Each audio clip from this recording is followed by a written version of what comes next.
Good morning, good afternoon, or good evening, everyone. At what time, doesn't matter when you're watching this. Welcome to the fourth episode of the Victor News Network. I've noticed that around 40% of people that watch this aren't subscribed, and I ask you to subscribe to the channel to not miss out on content and to also help the channel in the beginning as it is right now in order to at least reach the ad monetization status of 1,000 subscribers and 4,000 watch hour. It's not a secret, and I believe that it's normal at some point. I wish for a return on the time invested into documenting, recording, editing, and uploading content here on YouTube, as well as invest into things like the better equipment than the phone that I use and these headphones that you see on my head as a recording medium, as well as many other things that may appear in the future. Also, I'll ask you to share any of the videos with people that you think they may be interested to watch this, or in places or in discussion groups where you think they'd be suitable. So now we're going back to the sponsor slash non-sponsor, Matchbook Customs. If by any chance you are into Harleys and you live in the Cambridgeshire area, however they serve all the UK, they're great people and I'm supporting them to build a community around Harleys. Again, I remind you that the start of the season event is happening at their workshop in Stamford in Cambridgeshire on the 23rd of March. You will find the event page on the screen and the link in the below bar. Other suggestions, as usual, regarding videos and other things that may come in your mind are either accepted via comments to this video or via email at thehonestjew1@gmail.com.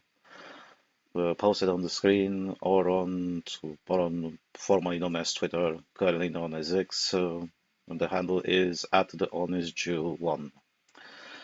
As usual, the links and timestamps are in description. So first we're going to start, as usual, with the Far West. Sahan Journal. After lawsuit threat, St. Louis public park schools will allow Somali families to opt out of LGBTQ plus books. Conservative legal group, which has pursued similar cases nationally, declares win and says it won't pursue a lawsuit against the district. St. Louis public schools will allow opt-outs for families who don't want their children to read books with LGBT plus characters after 6 Somali Muslim families threatened to sue the district. We think this is a win for religious freedom for people of all faiths without even having to go to court, said Kayla Tony, an attorney for the First Liberty Institute, a Texas-based law firm focused on religious freedom that represents the parents. Hodan Hassan, who has lived in St. Louis Park for 14 years and has 4 children in the district, said that she was glad when the district granted her request to allow her children to opt out of books with LGBTQ plus characters last week. We came to America for religious freedom in the Constitution, and so our kids will have a great opportunity, Hodan said in an interview. By granting us and other families the opportunity to opt out of teaching that violates our deeply held religious beliefs, families are able to raise their children according to the principle that they value the most. In a statement, St. Louis Park Public Schools said it was proud of the diverse books in its literacy program and was committed to honoring all students' identities. St. Louis Park Public Schools has always complied with the state law regarding parents' statutory right to opt out of instructional materials, and we will continue to do so, the district said. However, district staff will not conduct a review on behalf of any families or attempt to determine what materials may be considered objectionable. Additionally, class discussions do not constitute instructional materials and are not subject to review or opt-outs. The district statement stressed that its decision was bound by state law. Opt-outs based on the presentation of protected classes do not uphold our values of creating safe and inclusive learning and working environments in our schools, the statement continued. However, because it is required within state law, any change will need to happen with the involvement of state lawmakers. Reasonable agreement. Under Minnesota law, every school district must have a procedure for parents to review instructional materials, and if the parent objects to the content, to make reasonable arrangements with school personnel for alternative instruction. Though some legal experts have cautioned that districts must tread a careful line on accommodating these families or risk a discrimination lawsuit.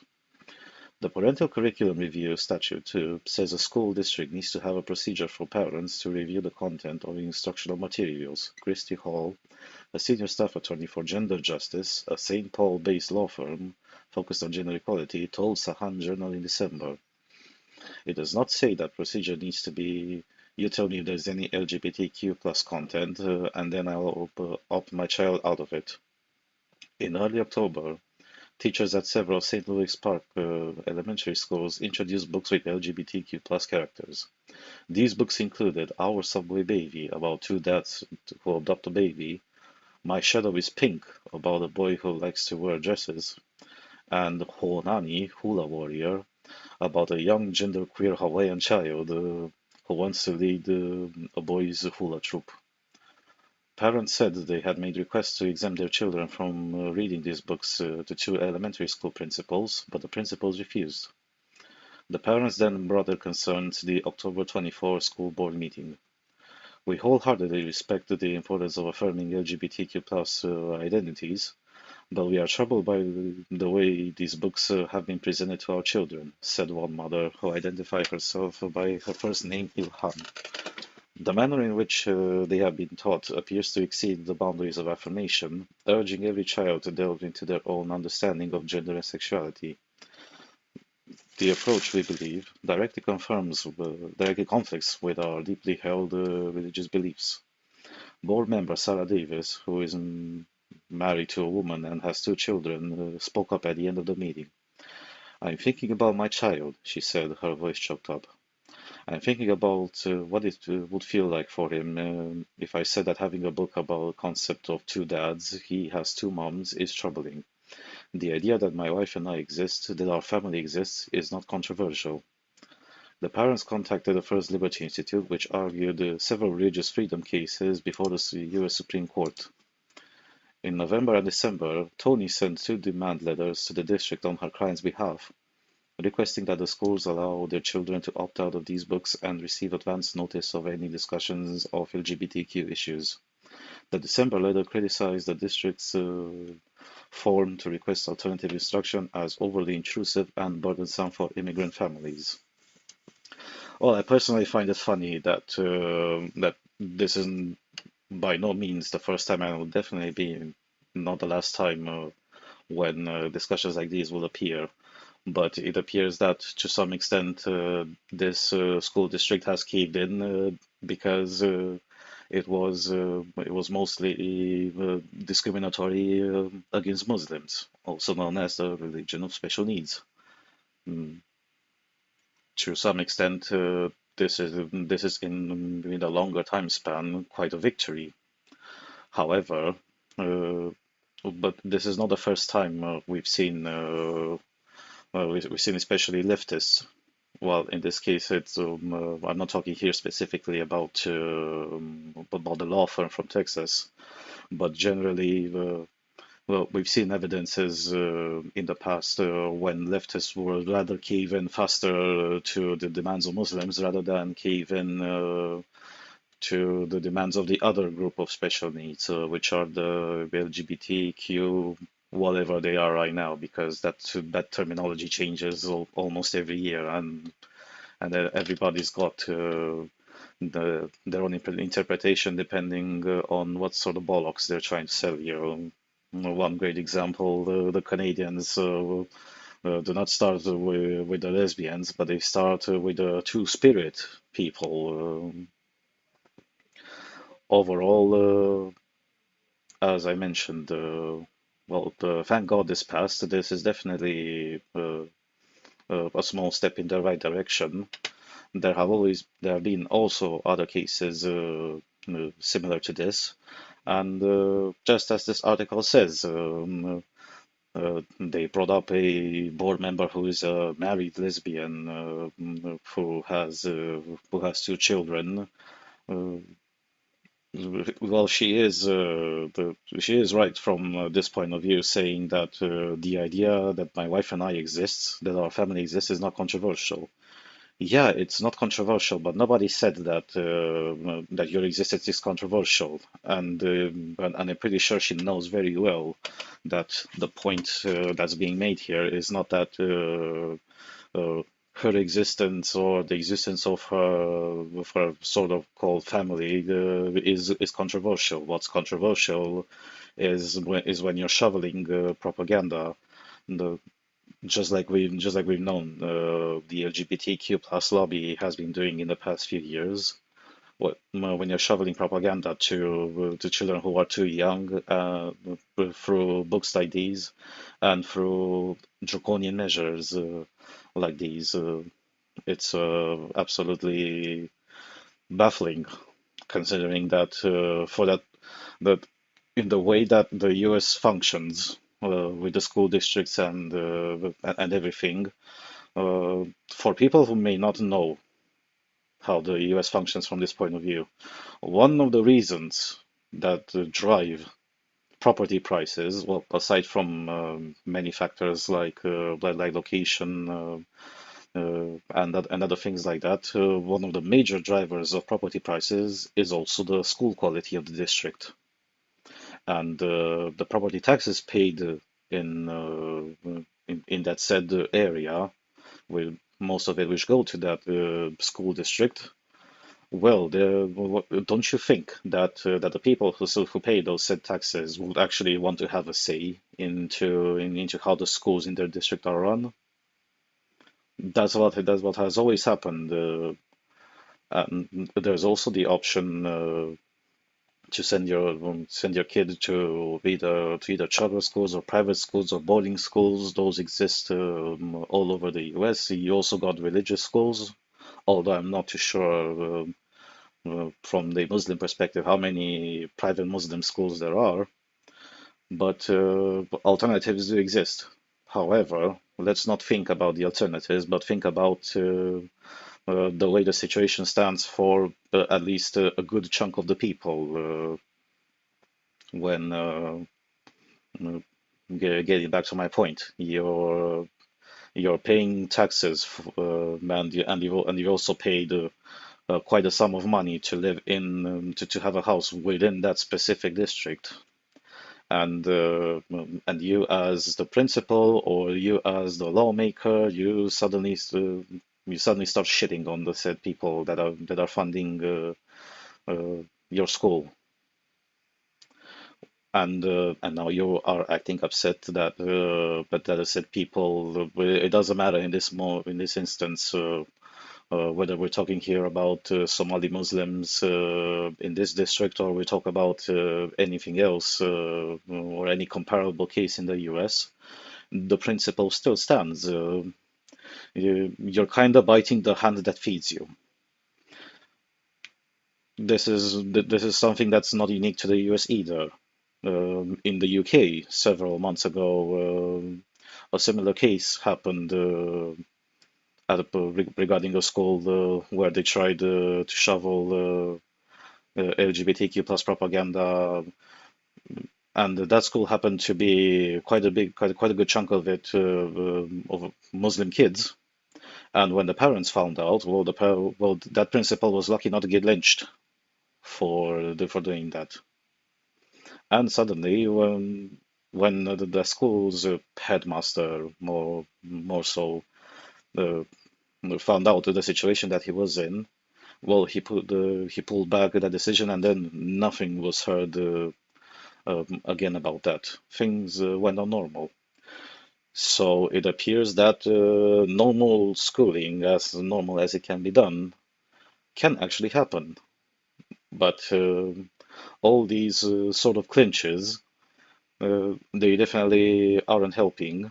And at some point, I congratulate that Texas law firm for picking up this case, because this aspect about religious freedom and not shoveling bidar propaganda down the throats of Muslims, also apply to the rest of the people. It should have always been elective and up to the decision of the parent, especially at the very beginning, since we're talking here about primary school level, the, to decide. To decide, or at least to be capable to review a content and then whether there are any objections to raise them uh, according to the statute. But it appears that this is not happening. What I think that the end game of this Texas firm would be to replicate the model, because even this article mentions that this is definitely not the first case. They had also other cases similar to this, but to replicate it to also other people who, for example, are not the part of the religion of special needs, but many other. And here I'm talking about the Christian, which are the majority of the country. How does it happen that in the US, or where you have freedom of religion and freedom of conscience, if if the Muslims in an area push back against LGBTQ, suddenly even this article in itself, it's from Sahan Journal. Not even I, not even I knew of Sahan Journal up until this article. You would not be reading this in something like the Pravda on the Hudson or the Washington Compost or anything other big like this. Uh, or more like anything at least similarly big to those aforementioned news agencies, simply because it would kind of destroy the game, because the the LGBTQ lobby is exactly banking on the ignorance of the parents, which sadly is very concerning, and it has been the case for several years. I personally seen it myself, since I come from the Anglo education system. Uh, at least it's good and it's refreshing to see that the Somalis in the school district are actually more involved into the way the system is run. But in other school districts in the US, who knows how many tens of thousands or hundreds of thousands there are, what's exactly happening there? Those who get involved, truth be told, happen to have too much free time, because to attend all sorts of meetings and to actively participate in the management or to actively participate in the community, that still takes some time, mental sanity, and commitment to do it. And while it's true that some people really don't have the time, especially considering how Americans work. Here I refer to the memes of, well, I just had a brain surgery, but I'll be out tomorrow, the day after tomorrow, but let me know, but I got to let you know that I am approachable anytime by the phone, all over the day. Uh, the meme is still a meme. In a lot of cases, uh, that's the reality. And so, and worse even in the current war that we live in, since thanks to gradual inflation, divestment, capital flight, and everything else, uh, it's almost impossible to have as a solo family the structure that used to exist even a few decades ago. Speaking here about up until probably the 1970s, less so within the 1980s. Well, things like, well, the father is the one who is the breadwinner, and the mother is either a stay-at-home wife, or she gets involved in community activities, or she works a job, but she works a job part-time and generally something that has to be more around her avenue. Women have been, for example, and still are. They're either teachers or people that work in kindergartens or people do things of a social nature. But in these days, yeah, technically you can still be as a man. One that could be a single breadwinner, but the circumstance of ending up there, they are the exception of the exception. They are by no means the norm, and that percentage has gotten increasingly lower and lower.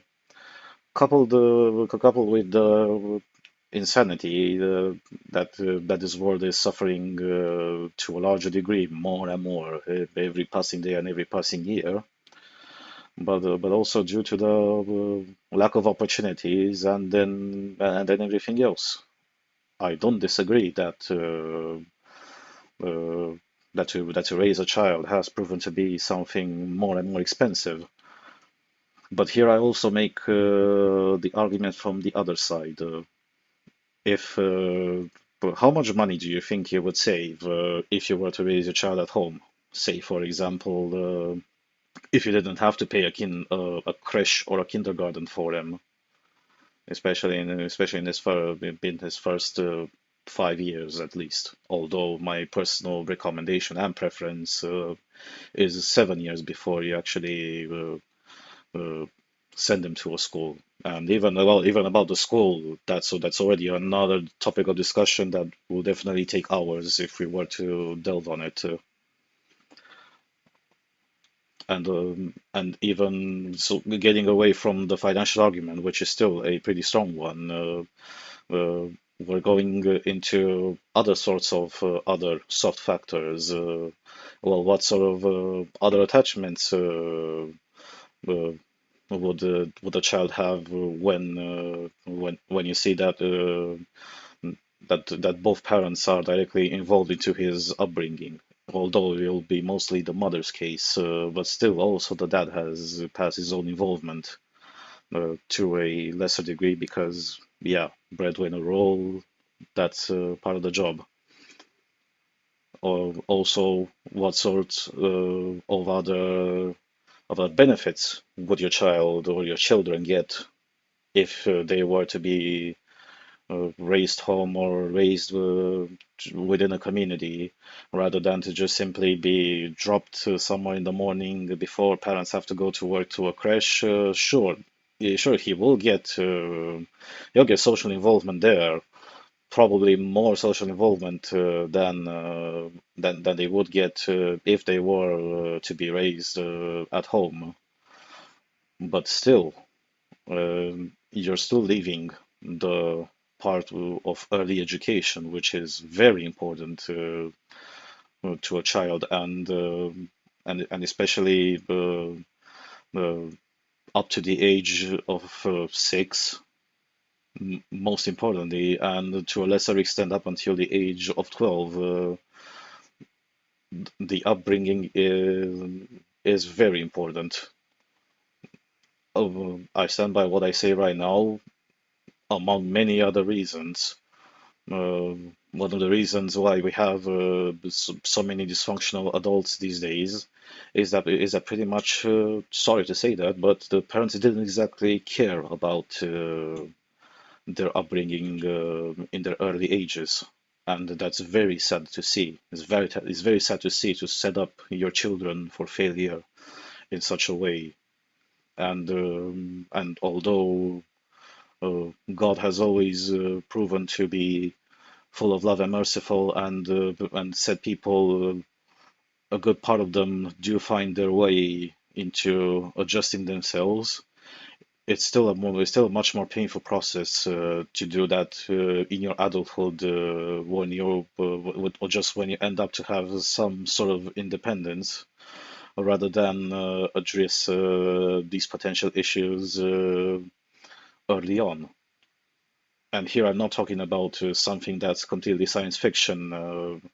Well, before modernity, societies, communities, and families functioned in a certain way. They function in a certain way for so many thousands of years in recorded history, and for so many other tens of thousands of hundreds of thousands of years for a specific reason.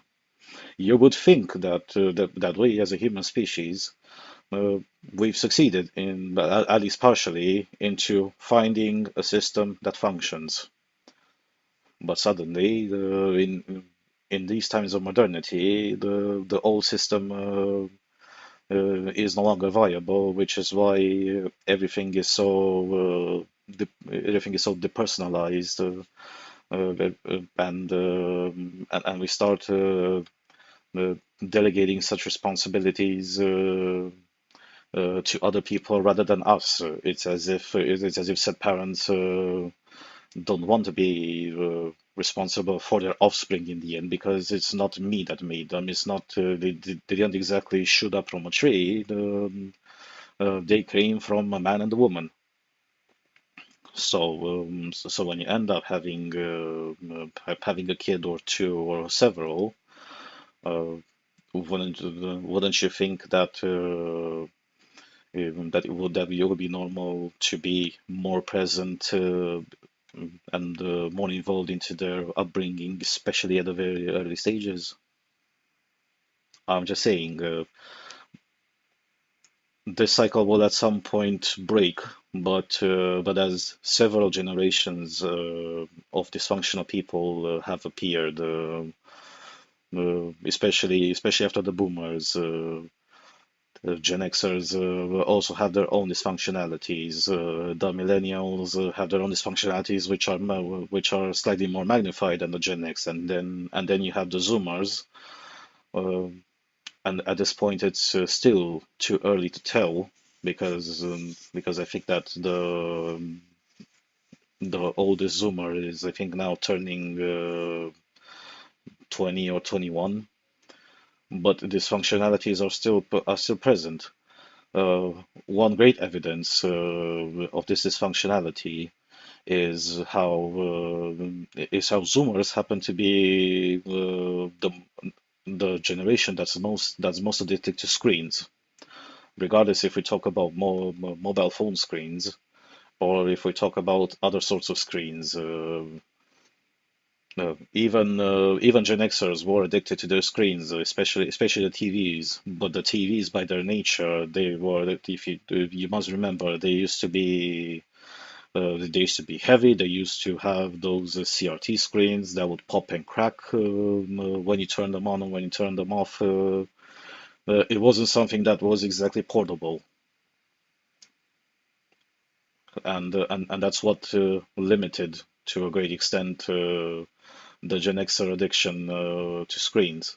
That's not the case right now, and the dysfunctionalities that any observant person would be capable of seeing within the Zoomer generation, they're absolutely astonishing. They're also very sad to see things like throwing temper tantrums when you technically should be way too old to throw temper tantrums because your phone is taken away, or to throw temper tantrums even if your phone isn't taken away as a form of discipline, but you have things like going into anxiety attacks when something happens to your phone, whether if you break its screen or it becomes non-functional for whatever reason. In psychology, when you have these anxious reactions towards something that should be considered a tool, that's already a very concerning sign. And definitely, if you manifest these sort of anxieties, uh, well, what I suggest is that you do a lot of self-reflection because that's definitely not normal. Worse so, as if the Zoomers were on the peak of this, the Gen Alpha, so the generation which are kids these days. These ones so far have appears to this point that they were going to have it much worse than what Zoomers had. because what Zoomers didn't have up until they were at least either they were already the old kids or they're already turning teenagers. The Gen Alpha, they've been essentially educated more by an iPad screen or a tablet screen than they were educated by their children, by their parents, I wanted to say, and starting them at this very early age, and they've already started at that very early age. Uh, that's why even to the young generation today, so I mean the the younger millennials or the Zoomers, uh, when you show them things like how children react to that abomination on YouTube called Skibidi Toilet, uh, you're it's very difficult for people to understand how the hell is this happening. Well, you can somehow blame it on the fact that kids are easily impressed, and when they see something when they see something really funny, they generally have a much larger tendency to replicate the things that they see, and there's nothing bad. It's something that's there by design. Because that's that's again going back to what I mentioned earlier about the old system of upbringing. In the old system of upbringing, and when kids, especially up until the age of 12, have absolutely no agency, and I think up until the age of 8, they are incapable of understanding things like morality. They learn by repetition. They learn by repeating words and gestures and other sorts of things from their parents. But they learn at a much deeper level. They also learn emotional response because again, they're not. It will still take a very few years to have that part of their consciousness develop to the level where they would understand how they would behave. A kid, for example, will not see absolutely anything wrong into doing something like either building a sandcastle or torching the cat. Because the kid won't understand that if they torch the cat, that's something bad and you're putting an animal into suffering. They simply can't. Um, so that's why methods of education to reinforce uh, several things have existed. That's also why physical punishment has existed for a long time and will continue to exist for a while. Because a child identifies the physical pain within limits, administered by the parents. They will understand it at the level of their consciousness that what they did is wrong, and although this might upset the older generations, it's much more preferable, and it's very disappointing that physical punishment has become frowned upon because in the absence of physical punishment, you have uh, some other things ended up taking their places, and that's emotional punishment, which is infinitely more damaging. For example, if a child does a bad thing, well, you can no longer spank him because if you're going to spank him and then you leave a mark on him, you may end up in a lot of countries to have legal issues and police at your door. You're also going to have the child protective services. You don't even have to do that. The child just has to say at some point at the kindergarten that somehow mom and dad gave them a spank or a slap because they did something wrong, and then you would end up getting inquired by the police and the child protective services. One really good case that managed to get international traction several years ago was the Bodnario case in Norway. They are a family of what were they called? Of Baptists, I think, or Pentecostals, some sort of Reformed Christians, and I think they had four or five kids. So living in Norway, they sent their kids. They sent one of their kids to a kindergarten, and one of their kids, since they didn't know better, at one point told the educator there that his or her dad gave him a spank for doing something bad at home, and that triggered an entire shitstorm. Not only the Child Protective Services and the police got involved, but the Child Protective Services, the Barnevernet, um, ended up getting all the kids of that family, and with no possibility of contacting them, with the sole exception of whether of if one of the representatives of Barney Vernet was present there, and also with very stringent limitations. Every child was split up and put into separate foster homes. Do you realize how traumatic that could be?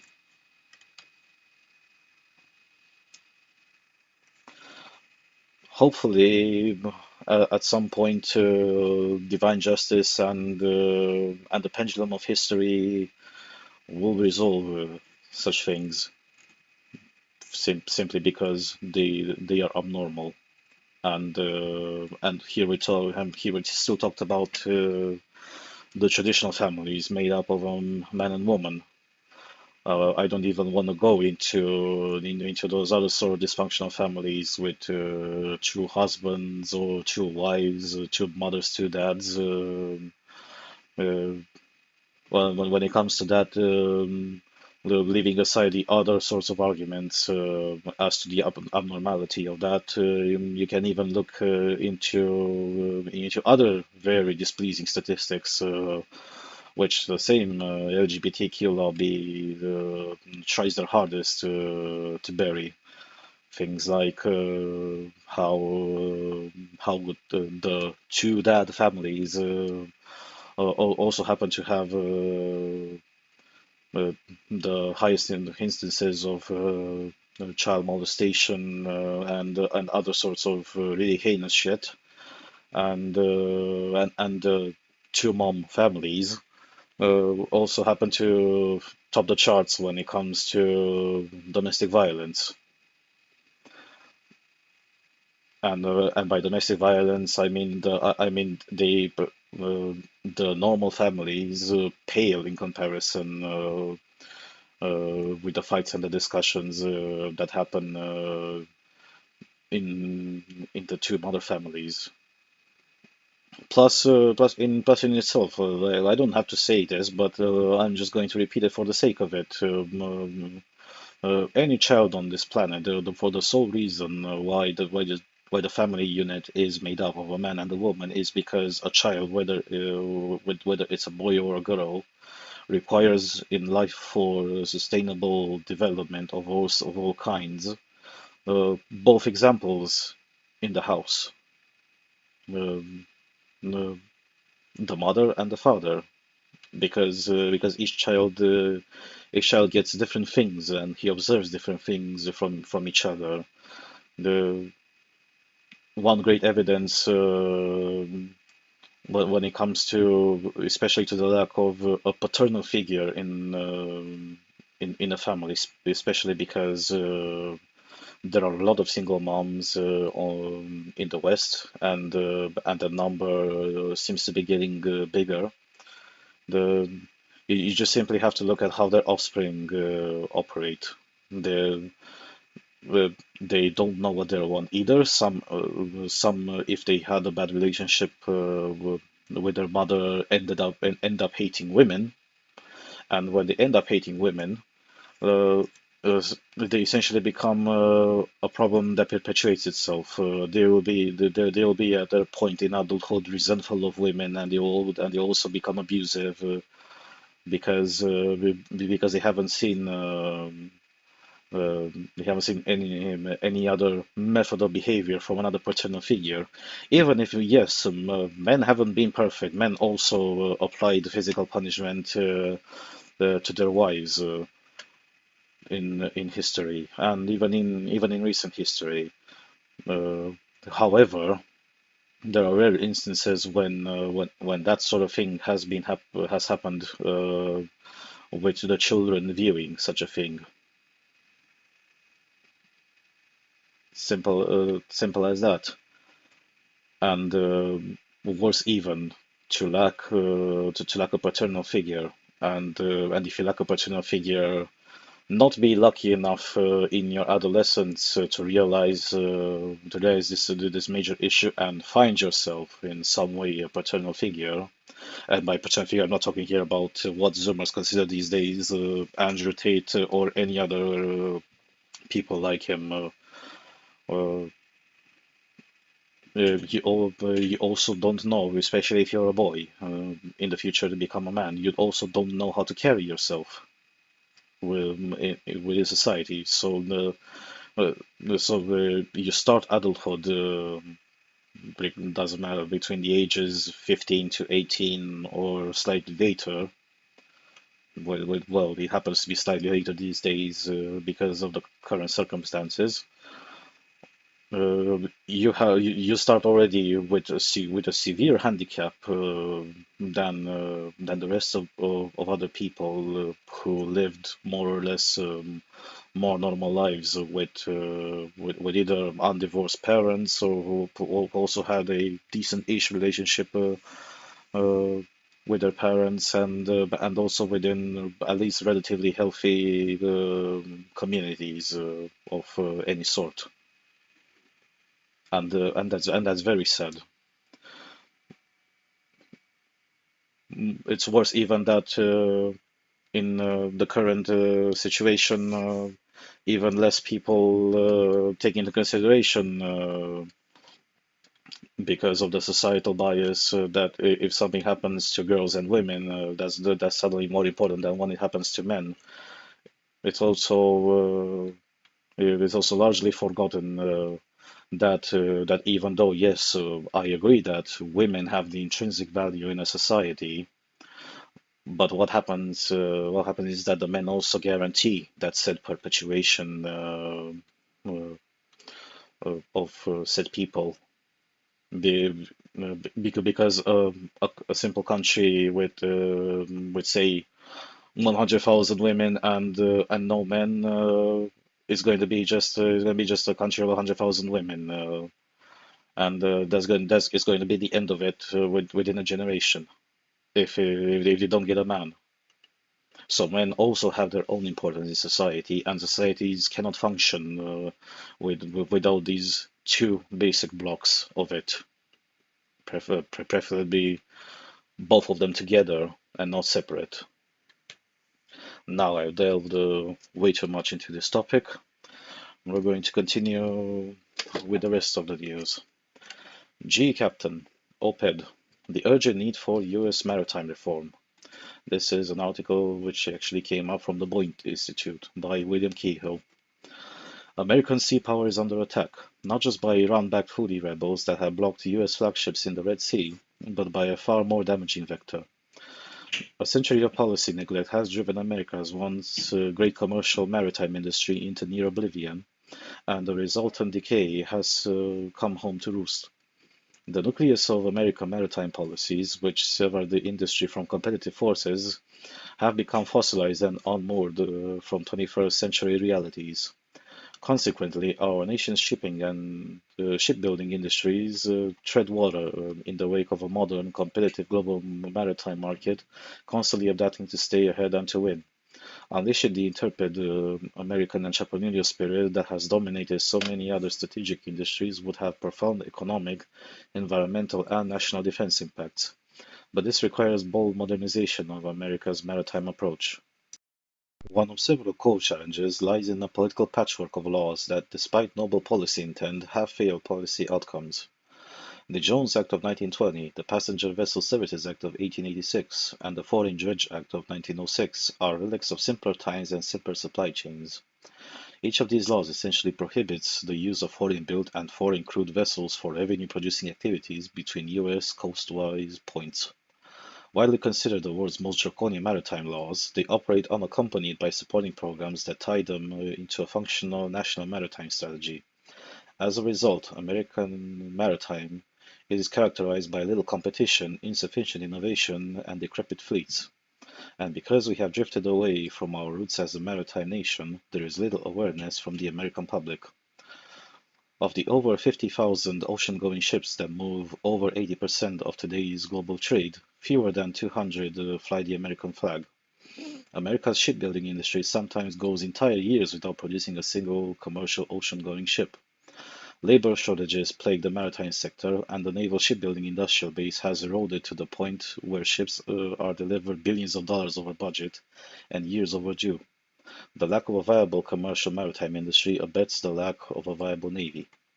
Meanwhile, China controls a 10,000-plus ship dual-use merchant fleet and a shipbuilding industrial base 230 times as large, with an order book of over 1,000 new ships and a rapidly expanding blue water naval fleet. In a protracted war, the United States will not have enough ships, mariners, or shipyards to project and sustain power overseas. Given the nation's economic dependence on maritime trade, this deficit will also quickly manifest as an inability to maintain a wartime economy. Ultimately, poor strategic mobility and a beleaguered domestic economy will place the homeland under direct threat. America's adversaries are keenly aware of this Achilles heel. In fact, the continued lack of a viable American maritime sector is becoming increasingly provocative, leading China to accelerate its maritime adventurism, while the United States remains in a catatonic self-embargo. Until the United States modernizes its maritime policies and reorients for rapid growth and competitiveness, we cannot pull our weight as allies. Building commercial ships in the US is a rare feat, the predictable consequence of capital costs that routinely exceed global market rates by a factor of 4 or more. Crewing US flagships is also a rare feat, with a similarly prohibitive market premium that accounts for over 90% of a US flag, 3 times OPEX over market rates. So OPEX being operational expenses. These high prices, combined with few ships and shipyards, means that very little American shipping and shipbuilding takes place relative to the nation's vast economy and favorable maritime geography. The resulting lack of efficient domestic maritime transportation and a diverse, capable fleet has translated to significant capital flight across transportation-intensive industries, with the result of the industrialization of the broader American economy. It is less expensive, for example, to ship American scrap metal, the primary feedstock for the country's advanced steel mills, to China and Turkey, rather than turning these critical supply chains inward by shipping this strategic commodity domestically to America's coastal mini-mills. With 0 Jones Act-compliant bulk carriers, the United States leads the world by a large margin in scrap metal exports. China uses this cheap American scrap metal to build infrastructure that returns value to its economy for decades, and to build shipyards and ships that further expand Beijing's control of global supply chains. Without a large, operationally diverse commercial shipping fleet, the modal share of domestic supply chains is disproportionately skewed towards environmentally damaging terrestrial transportation nodes. The domestic cargo that should flow in abundance along the nation's coast is often instead relegated to inefficient, dangerous, traffic-inducing truck transport, or simply replaced by foreign imports, exacerbating the trade deficit. Despite being the world's top producer of natural gas, Americans are the only humans on Earth prohibited from purchasing American LNG due to the lack of Jones Act-compliant LNG carriers. Adding insult to injury, American ships routinely employ cheap Chinese state-owned shipyards for major overhauls and improvements, while their owners apply the savings towards lobbying to prevent competition on account of the Chinese maritime threat. Due to the lack of a viable maritime sector, American supply chain absurdities abound and self-embargoes continue as the American fleet continues to age and dwindle. National policies across the global maritime market are in a state of constant evolution. This often includes pitched battles between comprehensive, strategically oriented industrial policies. Asian shipbuilding subsidies are well documented and are routinely tied to productivity-enhancing technologies, performance requirements, getting new yards off the ground, and working on value chains. Efforts to level the playing field would remain elusive. Continuing to protect America's diminutive ocean-going maritime industry into oblivion, naming ships after politicians who block reform, and religiously doubling down on the status quo is a guaranteed recipe for failure. But Beijing should appreciate it. A common trait amongst the leading maritime nations is a consistent churn of policy dynamism. By contrast, America's static laws have entombed its domestic maritime industry. Any form of proposed modernization is immediately attacked by well-paid lobbyists and their government marionettes as the removal of life support. Problem admiration and shaking fists at an unfair global playing field are the order of the day. Patriotic exertions abound, but nothing changes. Over time, the negative feedback loop has created more jobs for lawyers than for mariners. The world has continued to compete for the oceans and much of America's once maritime industry has retreated deeper and deeper into the Key Street abyss. America's strategic industries deserve better than palliative care, galas, and patriotic exertions. Smart, common sense policy reforms can ignite the nation's dormant maritime potential very quickly. Here are some ways to modernize legacy policy approaches to spark a new era of American maritime dynamism. Point 1. Leverage America's advanced nuclear comparative advantage. American policy should treat advanced nuclear maritime applications like the space race. The nation's laws and regulations should pour policy, entrepreneurship, and resources into gaining first mover status as the global leader in maritime nuclear.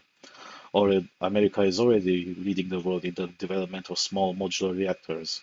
This is the future of maritime propulsion. Transportable floating power generation will be a key to energy security and climate resiliency, as well as a host of other high-value activities that can take place safely across the 71% of the Earth's surface encompassed by the ocean. Fast, clean, safe, commercial nuclear propulsion will unblock entirely new business models, redesign global trade patterns, and enable high-speed direct-to-market ship eVTOL trade lanes.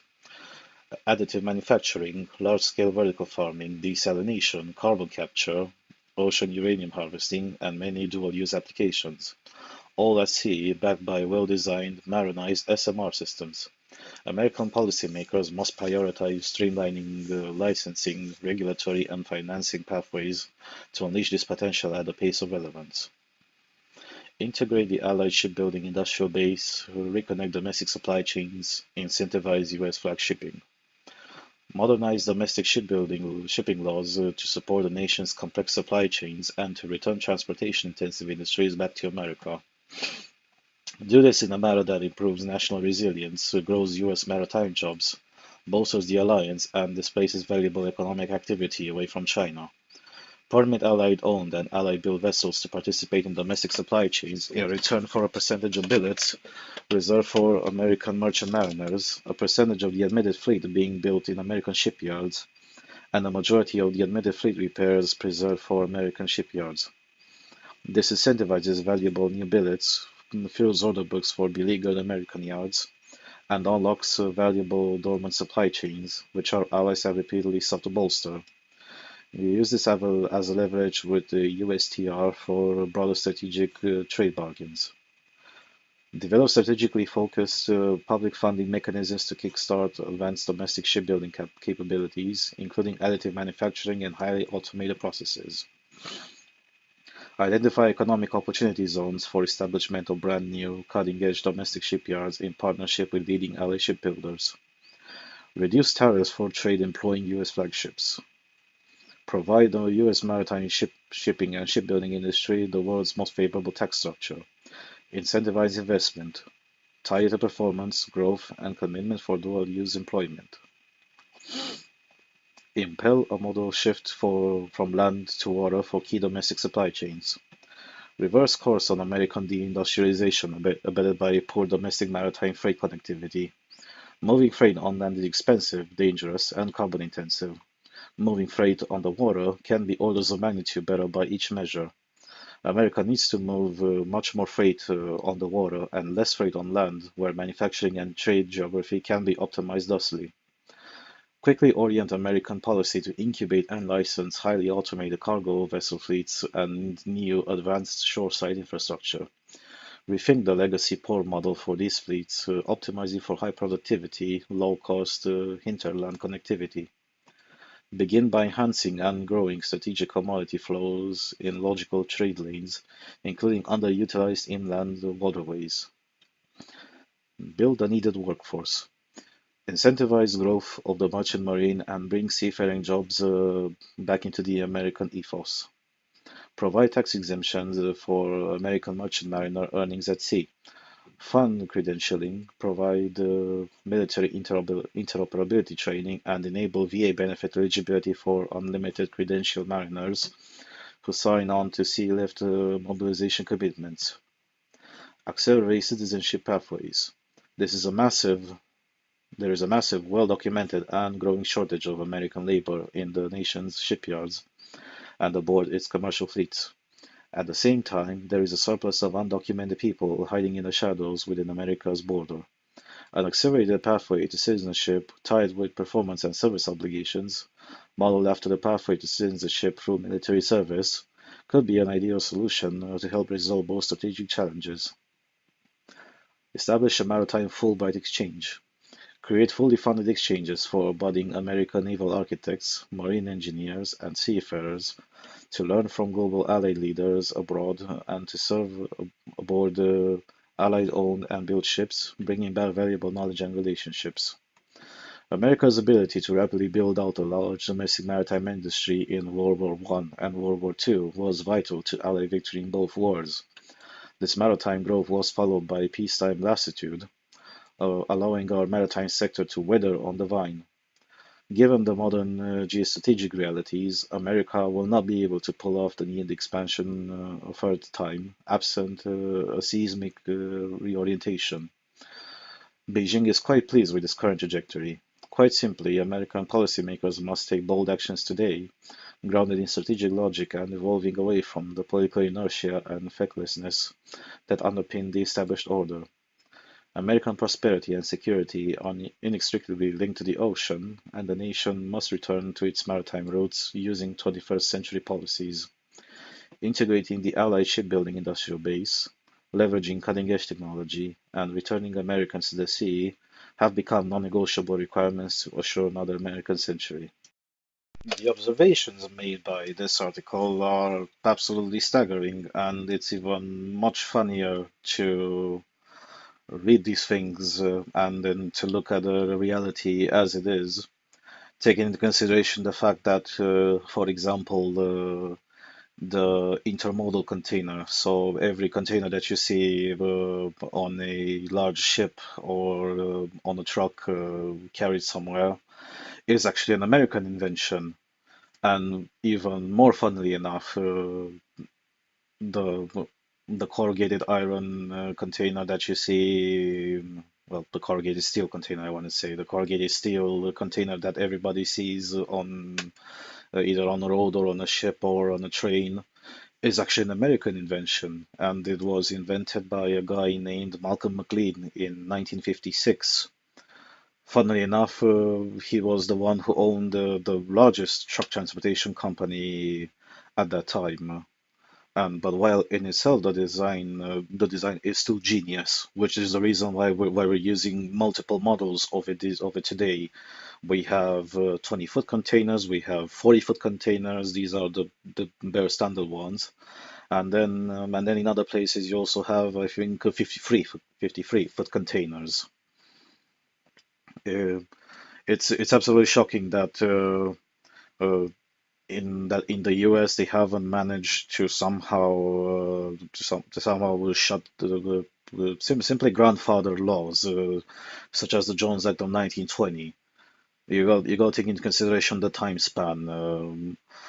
While during World War One and World War Two, it was still okay because yeah, back then there were also yeah agreed by this article much simpler supply chains. Trade with Asia was nowhere at the level of where it is today, and and at the same time there was much more transport that was happening between Western nations, with a bare few exceptions. We also didn't also back then uh, there was also not so much reliance on fuel and oil as it is today. So there is a 36-year distance between the Jones Act of 1920 and the invention of the container in 1956. And we are at a situation right now where there is a myriad of other issues, as evidenced by this article. And sorry to say, but this article definitely does make a point. Sadly, due to the structure the U.S. functions, if the lobbyists will keep on holding the power, and and the companies, the very few ones that are still into domestic shipping and shipbuilding, are still ossified there, uh, and would rather prefer to go the cheap route, to do overhauls in China and to outright uh, buy the ships or already built or order them from Asian shipyards. That is a situation that's definitely not going to change. From the fundamental point of view, this guy is right when he says that seaborne transport is much more efficient. It is definitely much more efficient, and this is also an argument that I've made a year or so ago back in Romania related to transport over the Danube. Uh, of course, during the communist era, there used to be quite a lot of freight transport on the Danube. It still exists today, although not as much as it used to be, because even globalization kind of screwed Romania out of it, coupled with the inherent inefficiencies of the communist industry. You no longer have that much industry on the Danube, which is quite a shame because industry on the Danube also can also manage to send as fast as possible, and as much tonnage as possible, any products directly to the port of Constanza within, I think, about 5 days. So 5 days on barges. Um, but it's even go still remaining in this example with Romania. Uh, the carelessness there, it's also due to inherent bureaucrat incompetence. Because and Romania is thankful for the fact that Bulgarians still do simple things such as dredging the Danube in order for the silt islands to not form, compared to compared to what happens on the Romanian side of the Danube, where dredging happens once every few years, and even then it's a maybe, and issues and such critical issues are no longer fixed. So you're here caught in the mother of all catch-22s. Well, sure, you no longer have the industry that used to be, but whatever little industry or little transport you got right now, you're essentially no, you're essentially not giving it much of a chance, and you're making their operations more expensive, because you as the state you took responsibility to manage your own side of the river into things like dredging. But at the same time, you don't do dredging. You don't let somebody else do it. You don't contract somebody else, and then little by little things will wither away, and that's how what used to be what used to be a good thing. So but suddenly it will disappear little by little at some point when all of these things uh, added up will add up to, of course, increase costs in the end. And in the competitive landscape, which is the current world, it's even more difficult and even more punishing to have this sort of indolence towards things. Although the US is exactly at the same level. But here, I'm looking at the fact that it appears that the mentality within the shipping and shipbuilding industries is exactly the same as the mentality that used to be with the owners of the companies back when the industrialization started happening in the 70s and the 80s, which is why you have the Rust Belt in the northeastern United States. And yes, it is indeed a shame. But going aside from this argument, from a military and defensive point of view, this article makes all the right arguments. And here I'm looking at the fact that the UK was in the same circumstance back at the beginning of World War II, only that they did it in a different way and at a larger scale. But the general idea still stands. The UK back in I think the 1910s or the 1920s, they had something called the Railways Act, which mandated that every freight which was over 4 tons would have to be transported by rail and only by rail. So when World War II came around, they suddenly discovered that the best thing they had for a truck was something called the Bedford 3 ton, which could actually carry in reality 2 tons and a half on its bed, and it didn't have anything better. That when the UK found itself having to deploy logistics and to essentially still fight a war on European soil. Back then, not having a connection to continental Europe like they do now through the Eurotunnel, they suddenly discover that yeah, you cannot exactly use the rail because the rail is getting bombed into oblivion, and any rail that either you bombed into oblivion in order to prevent the Germans, or the Germans bombed it in order for them to prevent you to use the logistic infrastructure, you're relegated to using the roads. But you but you don't have that many trucks capable enough to carry heavy stuff on the road, which is what ends up handicapping your logistic capacity, and of course you're severely restricted by when it comes to your speed of advance because you don't have the logistic backup. Mistakes like these, even and here I said mistakes, but at the level when it comes to military, where it's going to be all incompetence from this moment on. Uh, you do things like this, and such incompetence happens even today. Take for example the very first months when Russia invaded Ukraine. The first thing that the Ukrainians did was to detonate all the rail entry points from within Russia into Ukraine, which forced the Russians to use only road.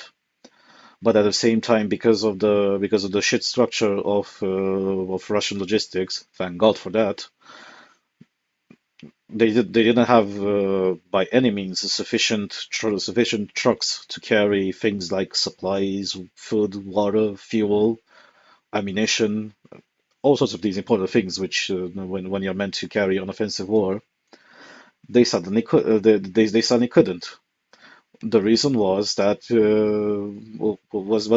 just as the British had their own Act of Parliament for their own domestic industry, the the same moronic thing the Soviets did for their own defensive strategy, because USSR strategy was built around defending the motherland. It was not built for an offensive war, and so when they made up the composition of logistics units supporting supporting brigades and battalions of the military. What happened is that they looked at it and then they thought, well, we're going to need this many trucks just in order to carry sufficient supplies from the rail point to where they are located. The which is the reason why the U.S. Not the U.S. Russia is the only is about the only country on the planet that also has something called railway battalions, which are supposed to build, repair, and maintain railways, as all the defensive infrastructure is centered around the logistical advantages the railway provides you. You take that away, and then you see the problems that the Russians had. Although we all wish that a protracted war between the U.S. and China will not happen, and by the U.S. I also mean that it will invariably drag all NATO and other countries into it. Of course, it will, just as if other countries will be dragged onto China's side. This article a very important point. If you end up suddenly finding yourself into a war, you're focused, and then you have such gigantic structural issues when it comes to your own industry as a whole, the legislative framework it comes from, the lack of legislative overhaul, because simply it's just like with other state investments in European countries. If it doesn't bring any votes based on the calculations of said political parties, they're going to invest as little as possible, preferably none. Going back to Romanian example, the same Romanian railways are a perfect example of this, and when there have been even ministers that went public and said this thing, or you have investments into things like these which turn completely toxic, sometimes for a good reason. But remaining to the example of Romanian railways. Well, when Ceausescu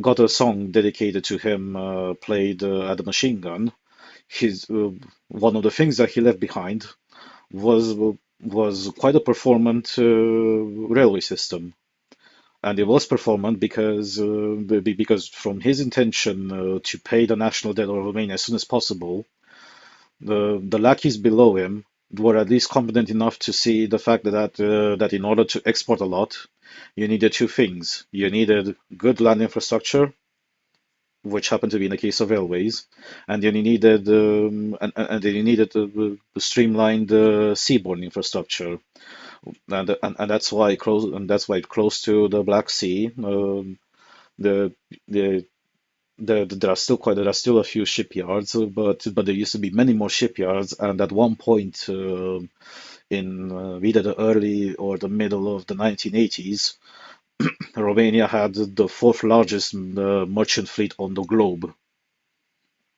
I don't remember what were number three, two, and one back then, but Romania had the fourth. And see when the through this rationale through this rationale, that's how these things ended up built. And the same rationale can be applied as well to the case of the US as well. Or at least if the government doesn't want to do legislative streamlining, well, at least just do as the tradition says. You deregulate and then you let the industry regulate itself. You let the industry and any other adjacent industries that would benefit from cooperation with shipbuilding or shipping to figure out things by themselves, because that's essentially what happened with to some extent with river barges in Romania. Even though technically there is legislation, we still do it the Eastern European way. There is legislation, but the legislation is moronic. Plus the state institution will not exactly check if you're 100% compliant. And the state to some extent likes it that way because that means less work for them. So everybody still functions within at least some sort of framework of normality. But getting back to the point of we're not going to invest into things as politicians if it doesn't bring us votes. The Romanian railway system has been left to slowly degrade over the course of almost 30 years with minimal to no investment. In fact, Romanian railways used to mean much more than just the railways and the rolling stock themselves.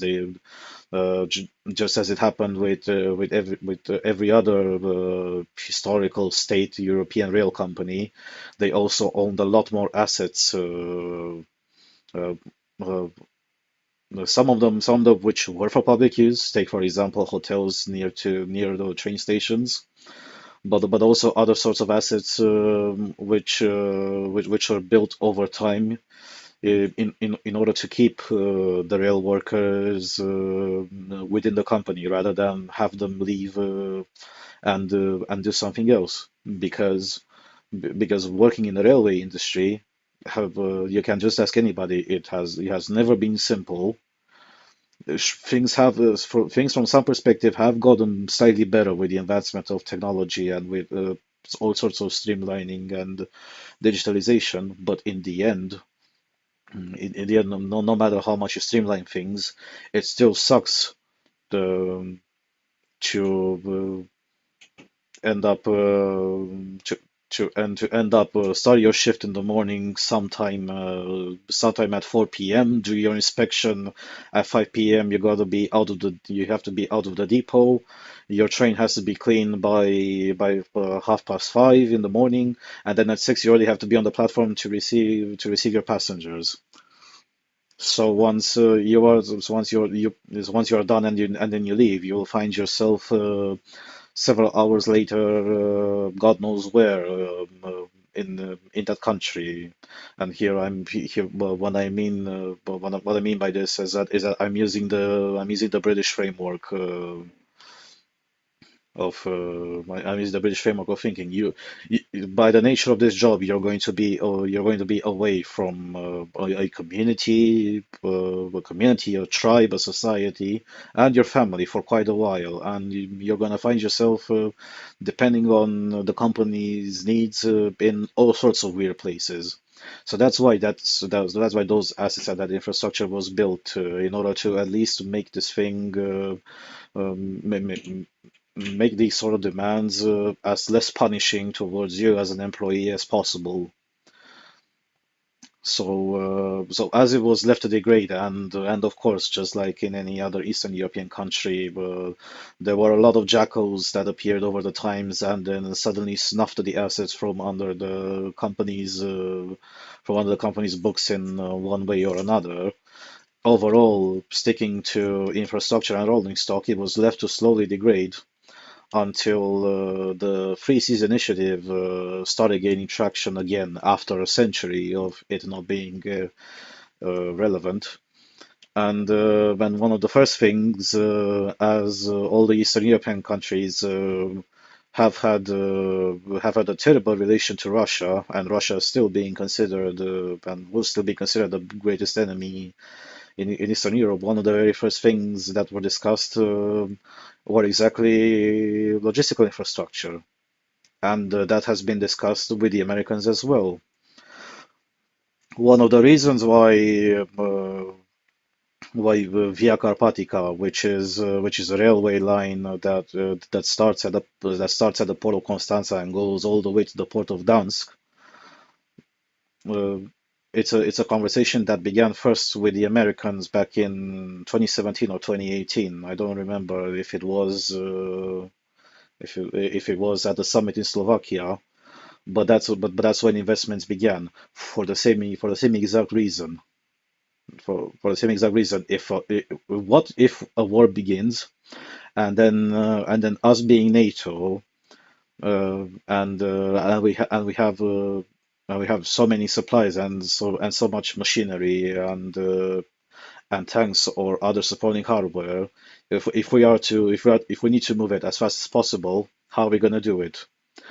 Well, in the current scenario, we kind of cannot, because if you want to send a train from the port of Constanza to exit to exit the border in the other corner of the country towards Hungary, civilian freight takes 5 days to get there. Well, holy shit, this is bad. If a war happens, we cannot wait for 5 days just to exit one country if we're going to need whatever hardware ends up there in 3 days tops or 4 days tops in our country, not just so it's not even halfway, and it's already and it will be already 2 days beyond the limit of when we expect and that we need said hardware to be already there.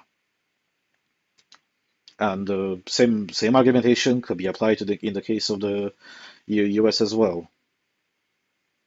It just is what it is. Uh, but again, I'm pretty sure that the lobbyists themselves would also not be interested in deregulation, because when it comes to deregulation, if it gets deregulated, obviously more competition will appear, and then it will shake up the current status quo that the US companies suffer from.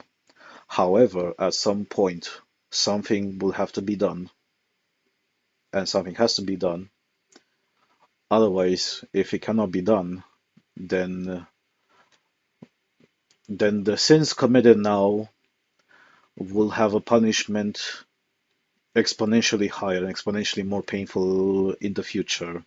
In the future that none of us wish that we will be part of, but it's still a probability that we will be a part of.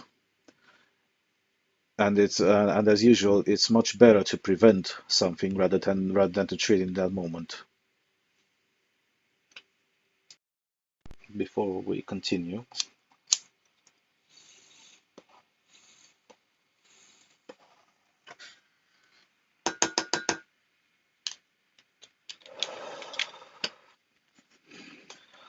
moving on from the US, the Telegraph.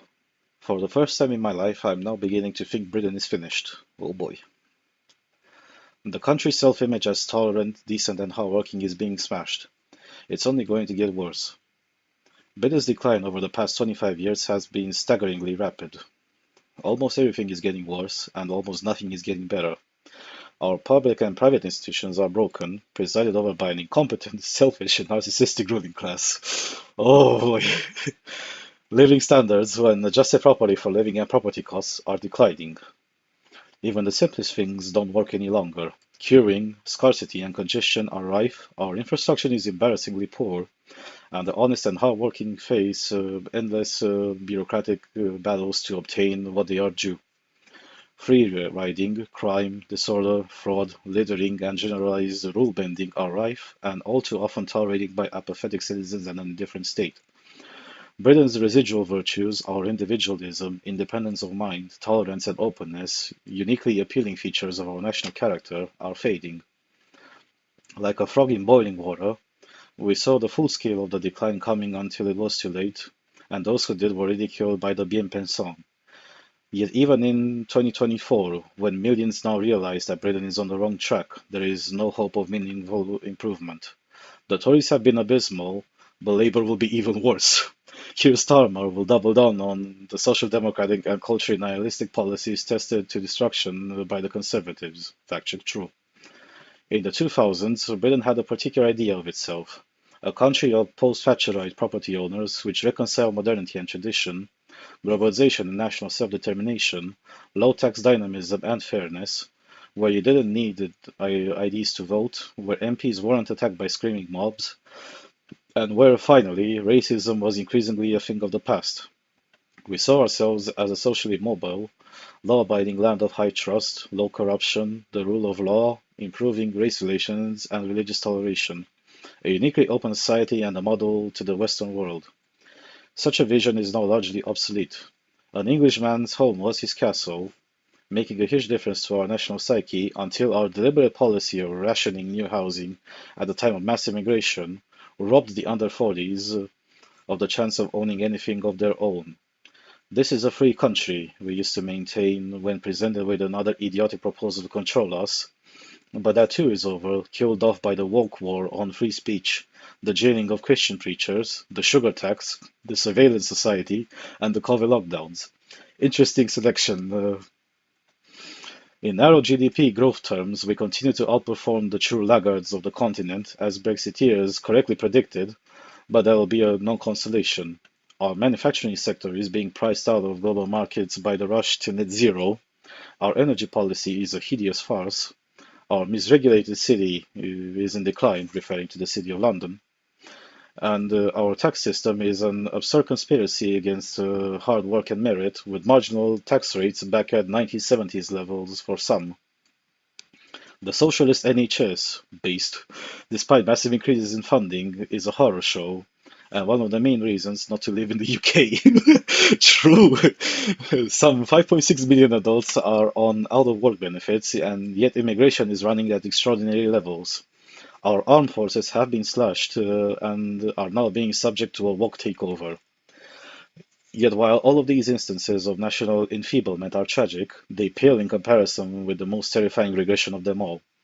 We felt that we had progressed decisively as a society, that we had vanquished racism and religious discrimination, that the institutions of our liberal state would prevent the minority from facing persecution, and that our ruling class will never allow any subset of the population to be openly hated and ordered again. How wrong we were. That anti-Semitism, the oldest of hatreds, is back on the streets and screens of Britain is terrifying enough. But the fact that this explosion of prejudice is being treated in such a cavalier fashion by the authorities and the mainstream broadcast media, and in some cases is even being rationalized and normalized, is a catastrophic development that casts doubt into Britain's very future. This is the worst moment for Britain's Jews since the pogroms that disgraced Leeds, Liverpool, and Manchester in the summer of 1947. The double standards, the never-ending pro-Palestine marches that are inevitably marred by egregious open anti-Semitism and evil slogans, the bullying, the victim-blaming, the spreading of fake news, the willful, blatant lies and denialism of Hamas's atrocities, the obsessive interest in and the delegitimization of Israel, a state that accounts for just 0.25% of the Middle East's landmass, is its only multi-religious democracy and which is fighting for survival against neighbors that reject its very existence, stink of a replay of the 1930s. The return of anti-Semitism is not just an existential threat to Britain's tiny 295,000-strong Jewish community, but a damning indictment of a Britain that is regressing into darkness. As Lord Sachs put it in 2016, the hate that begins with Jews never ends with Jews. The appearance of anti-Semitism in a culture is the first symptom of a disease, the early warning sign of collective breakdown. That's true. Already a non-Jewish MP has resigned out of fear for his own safety. Traditional British democratic norms are being upended by far-left and Islamist extremists. Cranks, conspiracy theorists, and racists appear to have entered mainstream politics in significant numbers, and many seem to be attracted by the Labour Party. Anti-Semites never just target Jews. They are full-service, equal-opportunity bigots who oppress and impoverish and destroy all that they touch, and despise freedom and human flourishing. Keir Starmer is genuinely committed to fighting anti-Semitism, but he has proved unforgivably slow in his attempts at rooting out prejudice in recent days. He rightly purged the Corbynites, but the rot in his party evidently goes far deeper, having contaminated even centrist or right-wing circles. Some in his party are seeking votes among the far-left and Islamist extremists. A morally righteous party would announce that they are not interested in such voters and terminate all relevant candidates, even if such a stance costs them power. In the absence of such a step, we face the prospect of many new Labour MPs being, at the very least, soft on anti-Semitism. The Tories have failed, but Labour will be infinitely worse. Britain is hanging on by a thread. Well, this is a surprisingly based article. It does dwell a bit too much on this aspect of anti-Semitism. Well, it is pointing in the right direction. This article could have definitely been much longer, and it could have definitely discussed, among other more pressing things, uh, which which affect much more people of all races, shapes, beliefs, and sizes in this country. However, the article gives the right idea. This is something that I personally seen as I still live in this country, and although I have no intention of living in this country for longer than I need, uh, it makes a good point. The country is definitely into decline. I can't exactly say that it's been into decline for 25 years, al- although to some level things were still functional up until the pandemic. But but during the pandemic and after the pandemic, I can definitely say that things went to shit really bad. And the symptoms of these are obvious absolutely everywhere, from the rail strikes to how public transport outside of cities such as London and other big cities in this country, um, going completely to shit. Even those go to shit, but in a but in a much slower way. Um, and when those things go to shit, you end up in circumstances just like I was forced just a year and a bit ago, in order to not starve to death, or work in some really shit pay retail job. I was forced by circumstances to get a car in order to commute to a better place where I would make better money. And this thing and this symptom will get exacerbated in the future if nothing is done. And getting to the point uh, that this fellow makes about how the collective society is breaking up. Well, I'm just going to say, what exactly did you expect when you imported quite a lot of people with which I will be trying to call them as much as possible cohabiting minorities who are really difficult to integrate within the ideas of your country, the ideals of your country, and the society of your country. And just as more and more people ended up coming here, the it's not exactly too shocking, and you definitely don't need to have two masters and three PhDs in sociology and statistics in order to understand where that was going to go and where we are right now. And this thing will not get any better from this moment on, but things will get worse as a society in itself degenerates. While economically the UK is still doing to some extent good, thanks to the fact that it got out of the EU, and it was the right bet, considering and just looking at the situation on the ground. If Say simply through this framework, if you think in Britain things are bad, you just have to look across the channel and see how bad things are there, exponentially worse. Uh, one good example, if you think that industry in Britain has it bad, well, at least it didn't have it as bad as as what the Germans still suffer from when their industrial base is slowly closing, because It was built. It built itself, basing themselves on cheap hydrocarbon imports from Russia, and said when the cheap hydrocarbons with the start of the war in Ukraine, they got cut off. It suddenly became uncompetitive. In Britain specifically relating to energy policy, the things were even worse. The Britain in itself, yes, it did import some diesel from Russia because Ural oil is really good for medium to heavy fractions of fuels.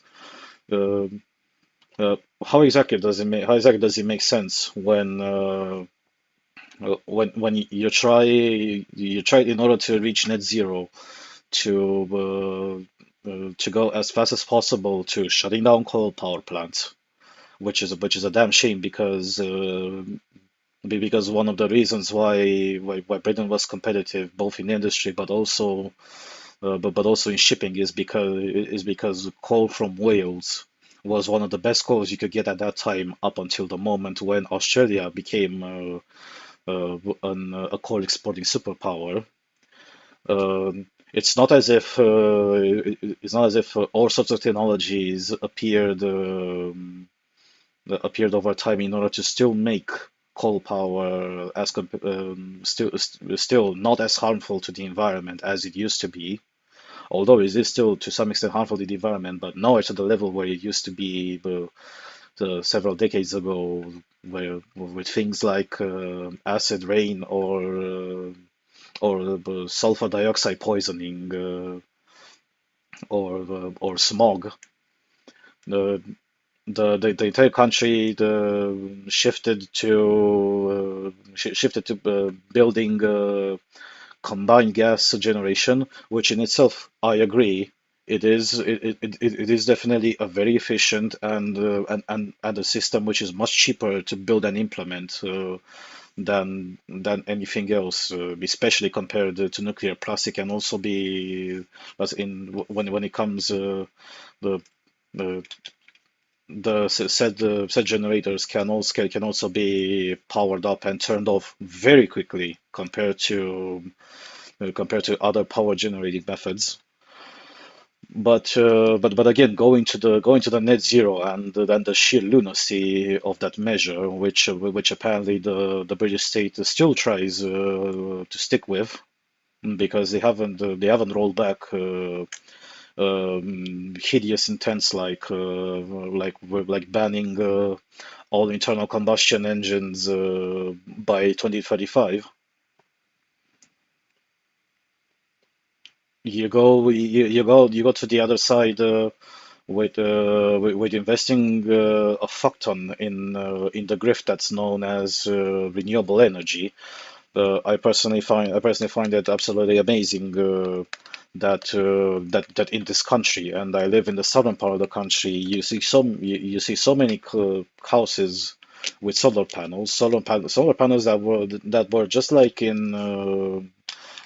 just like I've seen recently in Romanian media, where they discuss about a tax on the prosumers for reintroducing electricity back into the grid. Said prosumers there, but at the same ones as here, they didn't exactly buy the solar panels from other pocket. Because if the people wanted to buy and install solar panels on top of the roofs, they could have always done it. You don't exactly need a state or you need a local council to pay you money in order to do that. But barely anybody to nobody statistically did it before because everybody realized that fundamentally it's a moronic investment.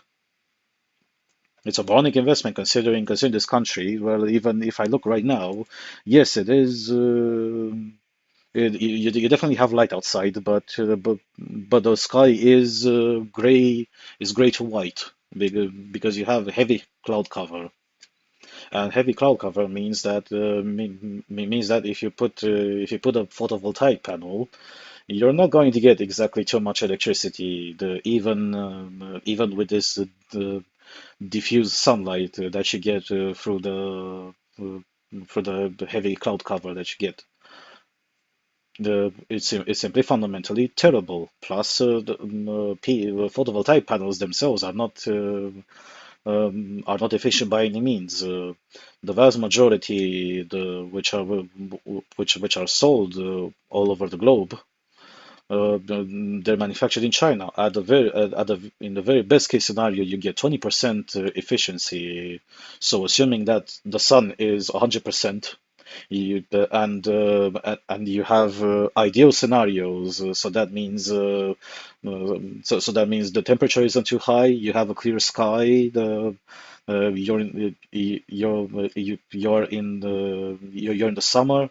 You're going to get 20%. You're going percent of the electricity per the surface area that the solar panel is made out of. In You also have much more efficient panels on the market. If I remember, Panasonic and Toshiba manufacture panels which have 30% efficiency, but those compared to the Chinese panels, they are in a completely different league when it comes to prices.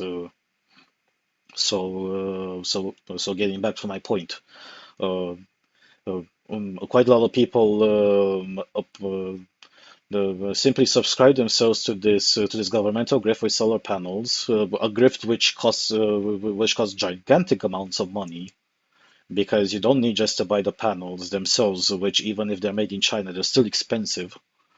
Uh, you also have to employ specialized people to install those solar panels. You don't exactly have you can't exactly install solar panels just by yourself because they're not a DIY model. It's not like you place it on the roof, you tie some wires to your house, and that's it. It requires a lot of modifications. And considering that the vast majority of houses in this country were built in the 1960s, you also have the electrical infrastructure inside of them dating from the 1960s, which was never conceived uh, uh, with applications such as integrating solar panels or integrating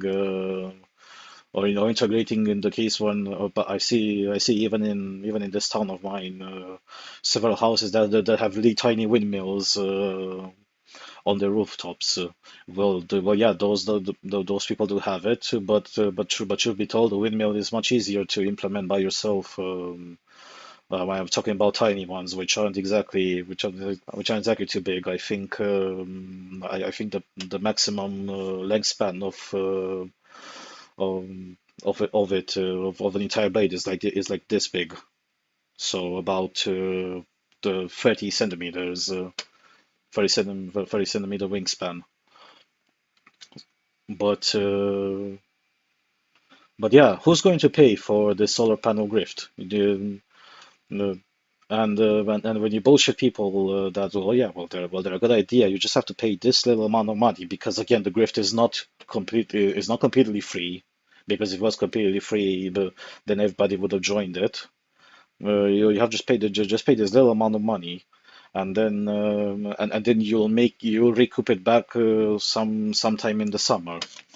Well, yeah, okay, but you also don't take into consideration, just as nobody took into consideration when they built the wind farms, especially the offshore wind farms, because those tend to have the highest and the biggest wind turbines. Well, how exactly are we going to recycle the propellers when they're not going to be useful? Uh, same problem with solar panels, but the problem is actually even worse because the manufacturing of themselves is a dirty process. But when you couple also other things, you find that it's almost impossible to recycle it. Solar panels inside contain really spicy metals that you should definitely not touch, such as mercury or cadmium. Plus also to make the PV cells themselves, they are of an acidic base, and at acidic base, if the solar panels overheat and God forbid they start leaking acid on your roof, and if you touch that, you're screwed. Things like these. But I went too much into this topic. Let's get back to this article in itself. I have no idea what exactly is going to happen, but all the points that this fellow makes, they're right. The NHS, the misregulation, the energy policy, the net zero lunacy, marginal tax rates. If you look at them historically, yeah, they're right.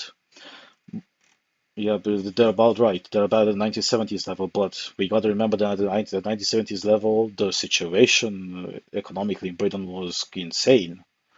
In UK in that moment had its own moment of deindustrialization. It also had energy crisis one after another because just as the US had its own energy crisis. But also when the Kingdom of Iran fell and it became the Islamic Republic of Iran, and you had suddenly millions and millions of barrels of oil that were taken off the market. You also had the energy crisis right in 1970, 1971, when OPEC boycotted essentially the capitalist West because they supported Israel. Yeah, it makes quite a lot of good points, and all of these are symptoms of decline. And the worst part of it is that it's here. It's also the fault of the people. I understand the fact that the vast majority of people that will turn at the next local elections, which will happen in April, so a month and a bit from now on, they will be instead of voting Tories, they'll be voting Labour MPs instead. Uh, it's it will be the fault of the people, as it was the fault of the people, in order to not look at other alternatives, and if they don't find alternatives themselves, make up their own alternatives. The take for example, instead of having this two-party mentality, although yes, the UK doesn't have only two parties, uh, and some other smaller ones which nobody cares about. For example, what the US has with Democrats, Republicans, and then you have the meme tier libertarians. Here you have many more parties, and you're not exactly discouraged by the structure of the electoral system to make your own party here. Sure, the largest ones still remain the blues and the blues and the reds, the Tories and the Tories and Labour. But then okay, you take out of consideration other smaller parties. If you're not if you're not an Irish nationalist, you're not going to vote for Sinn Féin because Sinn Féin are essentially the Labour Party but with Irish characteristics. You have Lib Dems, which are still upset 4 years after it happened that the UK got out of the EU. Those are also relevant, but then you have at least two. Well, I would say personally, okay, if you didn't like the Tories, then why don't you try, for example, with Reform, with Reform UK? I know that it's Nigel Farage's party, and a lot of people are still upset that Nigel Farage got the UK out of the EU. But at least Farage comes from a banking background. At least from the perspective of economy, he knows a bit more things than the vast majority of the current MPs sitting on the bench at the House of Commons. He may not be a perfect alternative. He'll definitely not be the solution to all problems. But at least Reform UK is a viable alternative. Is a viable alternative, but to whom exactly? when you're faced with the indifference and of course the sheer close-headedness of the people themselves. Well, here we can't forget that in this country you have people, especially in the north of England, which manifest the same aspects just as Democrats in Democrat-heavy strongholds. If you have a piece of shit on the desk which has Labor stamped on it, they will vote for that piece of shit because it says Labor on it. And there are generations of people that did this, and it appears that the upset of the populace over the fact that if you think the Tories were draconian when it came to the pandemic, well, the Labor would have upheld and would have supported much more lunacy than what the Tories ever did during the pandemic. And this is something quite transparent. There was that MP where during the pandemic he was banned by a pub owner from his own constituency because that pub owner and the community heard that said Labour MP from his constituency supported draconian measures which closed down his pub, and also not just closed down his pub and closed down essentially his business, to which he relied from in order to maintain the finances of a family and to maintain his children, but also sent into bankruptcy a lot more other businesses, and especially businesses from his operating sector. Kind reminder, the UK was the country that where you had 800-year-old pubs. So imagine pubs that survived the Great Plague, pubs that survived other plagues, pubs that survived industrialization, pubs that survived the world wars. They got shut down. They got shut down for good because of a cough. This is how the country is, sadly. And with the current elites in power, and the current elites managing the power in this country, things are not going to get any better. Things are just going to get worse from this moment on. And that's exactly the reason why, among many others, why I wouldn't want to stay in this country for longer than it is necessary for my own reasons. Simply because I could have barely seen a future, but at least I would have seen some sort of future uh, back in 2018, 2019 when I moved here. Plus, I also found the country slightly more resonant with me, uh, because still I spent half of my educational life in the British system with British people, not in a school which had just a British name on it and the British educational system, and that was it. But once the pandemic hit, and once I confronted myself with the bureaucracy here, which is quite astonishing coming from an Eastern European country. They have a level of dysfunctionality uh, that's misunderstood, you can't understand from the perspective of an average Eastern European. But being forced by circumstances to move back here and seeing how things devolved in the 3 years since I've been away, thanks to the pandemic. Holy shit, it's going to be bad. And we're just at the very beginning. We don't know how far this well goes.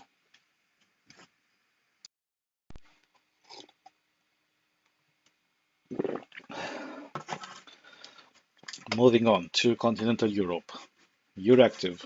Former EU border agency chief joins France's far-right Rassemblement National.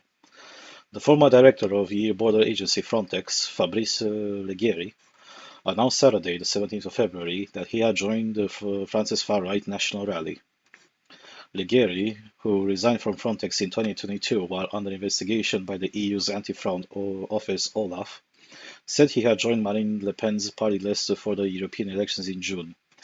The Rassemblement National has a concrete plan and the capacity to carry it out, he told the Journal du Dimanche Sunday newspaper. We are determined to combat the migratory submersion, which the European Commission and the Eurocrats do not consider it a problem, but rather a project. I can testify to this, he told the paper. Leggeri, a 55-year-old French civil servant, led Frontex from 2015 to 2022 before resigning. Today, I am choosing to put my experience and expertise at the service of the French, he wrote on X, formerly Twitter. For the EU, migration is not a problem, it's a project. Leading Frontex for almost 7 years and working for the state for around 30 years, notably in security and immigration, makes this decision coherent, he says. Adding, for the EU, migration is not a problem, it's a project. You can see how upset he is when he already repeated 3 times this part where the migration is not a problem, it's a project for the Eurocrats. Opinion polls suggested that the European elections will bring major gains for the far right, and Leggeri is number 3 on the National Rally's list. During his tenure at the head of Frontex, Leggeri, a figurehead for impenetrable in European frontiers, was frequently accused of tolerating illegal pushbacks of migrants. So to get a little bit of context about this guy, when Leggeri started his appointment at Frontex in 2015, over the years, the left, yes, the left party in the EU, which is now known since 2021 as the Nordic Green Left, they constantly pester the EU that Frontex is collaborating with other EU countries' coast guards to push back the so-called refugees, especially back to Turkey. Well, from the perspective of the Nordic Green Left, and from the perspective of other parties that had a similar mindset to the Nordic Green Left, even as he repeated thrice in this article that migration is not a problem, it's a project. God knows what moronic ideas those lackeys in the EU Parliament have about migration in order to consider it a project. Are they really just absolutely blind to what sort of people they're bringing in their countries? From my perspective, Leggeri and the Frontex did exactly what's right. In fact, I would say that they didn't even go far enough. But let's say that he himself and Frontex didn't go far enough because it's part of the EU bureaucracy, and in the EU bureaucracy, you play by a certain set of rules, which would be considered absolute lunacy in other parts of the world.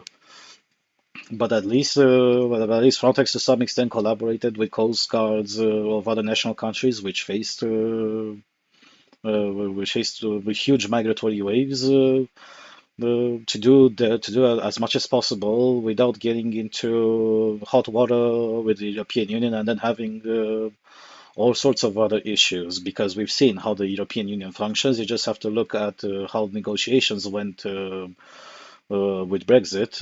The European Union turned around and wanted to punish as much as possible the UK for daring to threaten the State of the Union.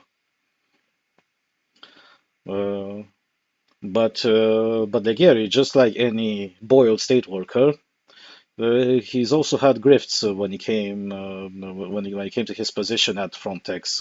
And by here I mean some contracts of several hundreds of millions of euros when it came to surveillance and biometrics, which were used in order to somehow keep an account of these migration waves coming from the Middle East and from Africa, which is sadly what his opponents, meaning the Nordic Green Left, use against him in order to ask for his resignation, and they did that for several years, at least starting from the 2018. The reason why I put this article is that this article ties with the next article, which is about Rassemblement National. Um, but the idea and the thing that he repeated thrice in this article, this definitely warrants a lot more attention when it comes to the EU in itself. Migration is not a problem, it's a project. Um, following the discussions since this year, it's also an electoral year at an EU level where the Euro parliamentary elections will happen in all of EU countries. Uh, a lot of the establishment panicked, rightfully so, although they've been warned for a few years, ever since the beginning of the pandemic, that if they're gonna if they're gonna keep on doing what they're doing, at some point, at some point, the pot will start boiling, and then if you don't do something, it will explode. Already, things were sufficiently bad. Uh, in Thanks to the migratory wave and to the fact that yes, most of the blame can be placed on Germany for causing the rest of the anguish in the other neighboring nations and essentially putting the security of Europe at risk. Kind reminder: Denmark put the military at the southern border with Germany so that refugees wouldn't get into Denmark. Yet they still managed to at the same level. In order for the Danish to not be too what can I say? In order for the nation to know like they will have an issue with Germans in particular. They also did the same to the Swedish. Whenever you wanted to board either the train coming from or going to Malmo through the Orsund Bridge, you had military patrols as early as 2016, back when I was in Denmark, which would check your IDs and your passport so that you wouldn't be an illegal to travel just as you see fit. These are just tiny snapshots of the problems that the EU, helmed by Germany, caused in the last electoral cycle, and and the problems with the pandemic have just been exacerbated. Uh, do you really think that people are blind, that they don't see things like how many pro-Palestine rallies happen? Well, the pro-Palestine rallies happened in the past, but they never were as big as they are now. And in the vast majority of cases, you have you have all sorts of new people, which yeah, the EU to the EU in this moment considers them as yeah, what I said earlier in the previous article, cohabiting nation. Uh, where exactly did you think that this was going to get? The EU was warned that this would happen. Even Nigel Farage himself warned the EU that if they keep on doing this, the you'll get to a level where far right alliances will be taking over the EU Parliament, and it appears that we are now where the prophecy will be fulfilled. To what level the prophecy will be fulfilled, because there are currently there are currently two big parties that which could be represented from the perspective of the Eurocrats, the far right. You have the ECR, and then you have ID. And ID goes much further when it comes to aspects such as immigration. But also they are much more Eurosceptic than ECR is on this topic. At least the European conservatives and reformists, they kind of still hold on to the belief that the European Union can be reformed. Well, in ID, uh, there are much less people that believe that the EU can be reformed. It remains to be seen, as long as the structure of the European Union in itself is inherently flawed. where the European Commission is appointed by God knows who, and it's not accountable to anybody. Because if they were accountable, uh, people like Ursula von der Leyen should have never been an EU commissar, and she would have and she would have left that spot right in the moment when the when those news articles appeared during the pandemic that she's under investigation for the EU vaccine contracts, a lot of the contracts which were mediated by her husband.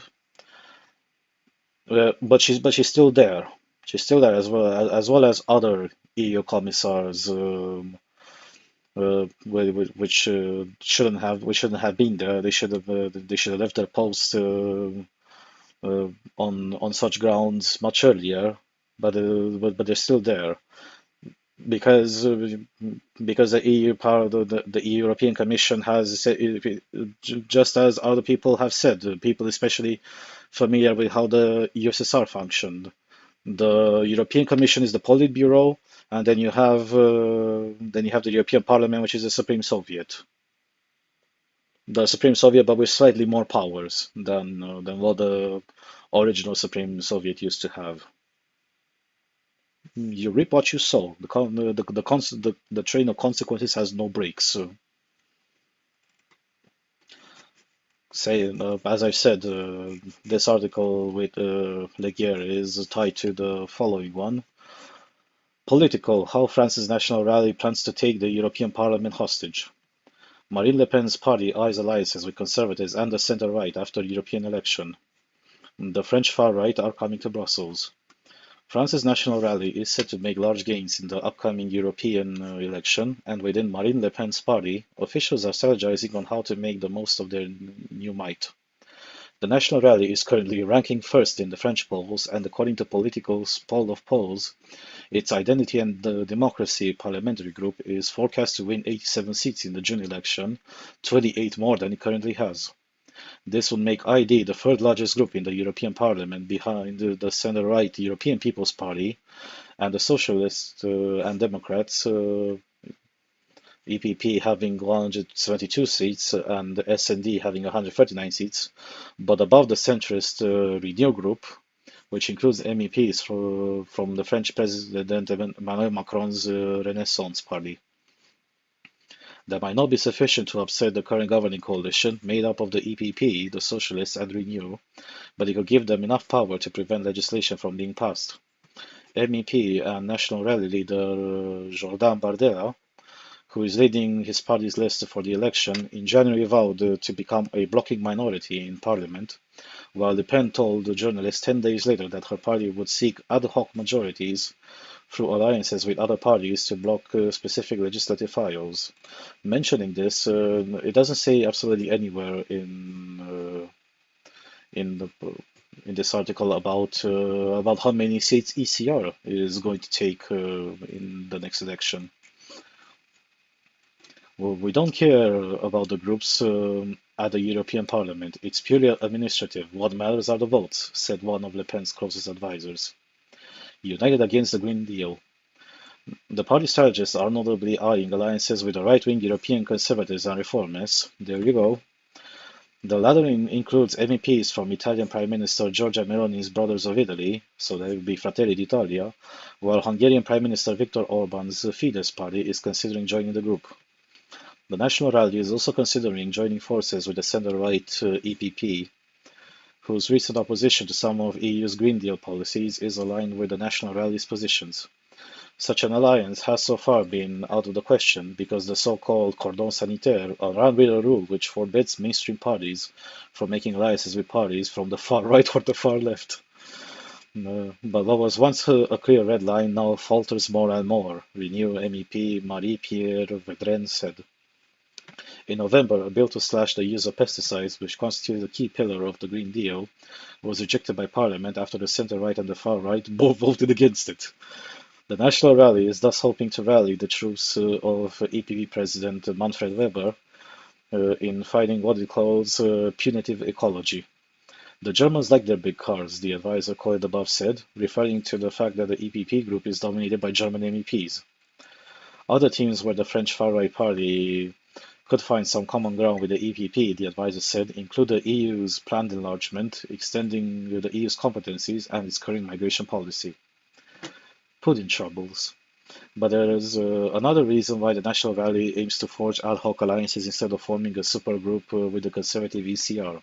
Its name, Vladimir Putin. The French party's proximity to the Russian president is a long-standing bone of contention with the Polish-led ECR, which is hostile to Russia and favors strong ties with the United States. The positions of Matteo Salvini, who opposes sanctions against Russia and whose far-right League party is a member of ID, are another obstacle standing in the way of a broader ECR-ID alliance. A strategy of seeking ad hoc alliances would also allow the National Rally, founded by Jean-Marie Le Pen, to preserve some ties with the far-right Alternative für Deutschland, for whom Marine Le Pen has recently sought to distance herself. Even if the AfD were to leave ID, they could still unite forces with the National Rally on specific pieces of legislation. In parallel, the National Rally is fine-tuning its program for the European election in June, several senior party officials said. At the moment, the only theme publicly disclosed is the party's historic idea of a Europe of nations, in which the EU would be limited to sporadic cooperation between some member states. Bardella is set to unveil the rest of the program during his first campaign rally in Marseille in southern France on March the 3rd. I'll be really curious to see what exactly is Rassemblement National's plan. I will definitely find out on the March the 3rd, just as everyone will. Well, thank God that knowing a Latin language still allows me to read to at least a certain level foreign press from other places, and definitely if it will appear in international press written in English, then it's good to see that in that moment it definitely upset a lot of people. Overall, this is looking pretty optimistic. Rassemblement National looking at ad hoc alliances on several specific and very pressing issues is definitely advantageous. However, leaving aside the poll, because the poll is highly biased against the other parties, and it shows more the current establishment as it is. The real results will be seen in May when the proper election will be carried out. That will be the moment where we're going to see the makeup of the new EU Parliament and the start of the new electoral cycle. But overall, just as I mentioned in the previous article, the the EU establishment back then, which is almost the same as the one it is right now, they've been warned that these things will come.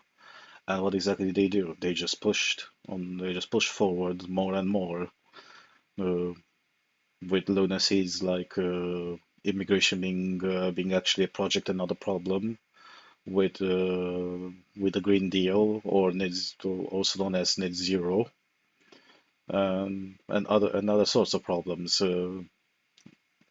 I can't wait to see uh, what exactly is going to happen during the elections. Well, also what's worth pointing out, because Politico is still the news agency of the European Union, made no mistake, and so obviously they're going to have a pro-establishmentarian bias. The fact that it mentioned how Rassemblement National is tied to Russia and Vladimir Putin in order to discredit them. Well, uh, just during the pandemic, or more like the when the elections happened the last time in France. So that was, I think, a year and a bit ago. this discussion was definitely brought up, but the subject within the French press was shortly dropped because it's true that well, the Rassemblement National, as it is known right now, and back then it was known as the Front National, uh, the biggest ties that it had with Russia as a party was that they did definitely loan some money from Russia.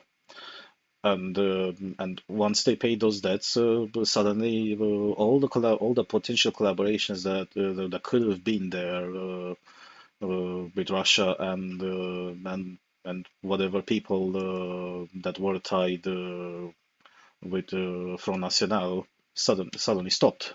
So bringing up this thing that oh yeah, but Vladimir Putin is behind Rassemblement National is just the same level of lunatic rhetoric, just as much as how it used to be in the US back when Trump was still president, of calling Trump a Russian plant or Putin's plant because the Russians interfered into the election, and that's why Trump won. So this part is mostly cope. You could definitely make better arguments with AFD being more Russophile, but not because AFD in itself is more Russophile, is because the entire German political class is much more Russophile than anyone else. It just is what it is with these parties, and yeah, the German problem keeps on being the German problem. At least, based on what this article says, in the next legislature, some things will be definitely struck down, some things will definitely be modified, and some things will definitely change.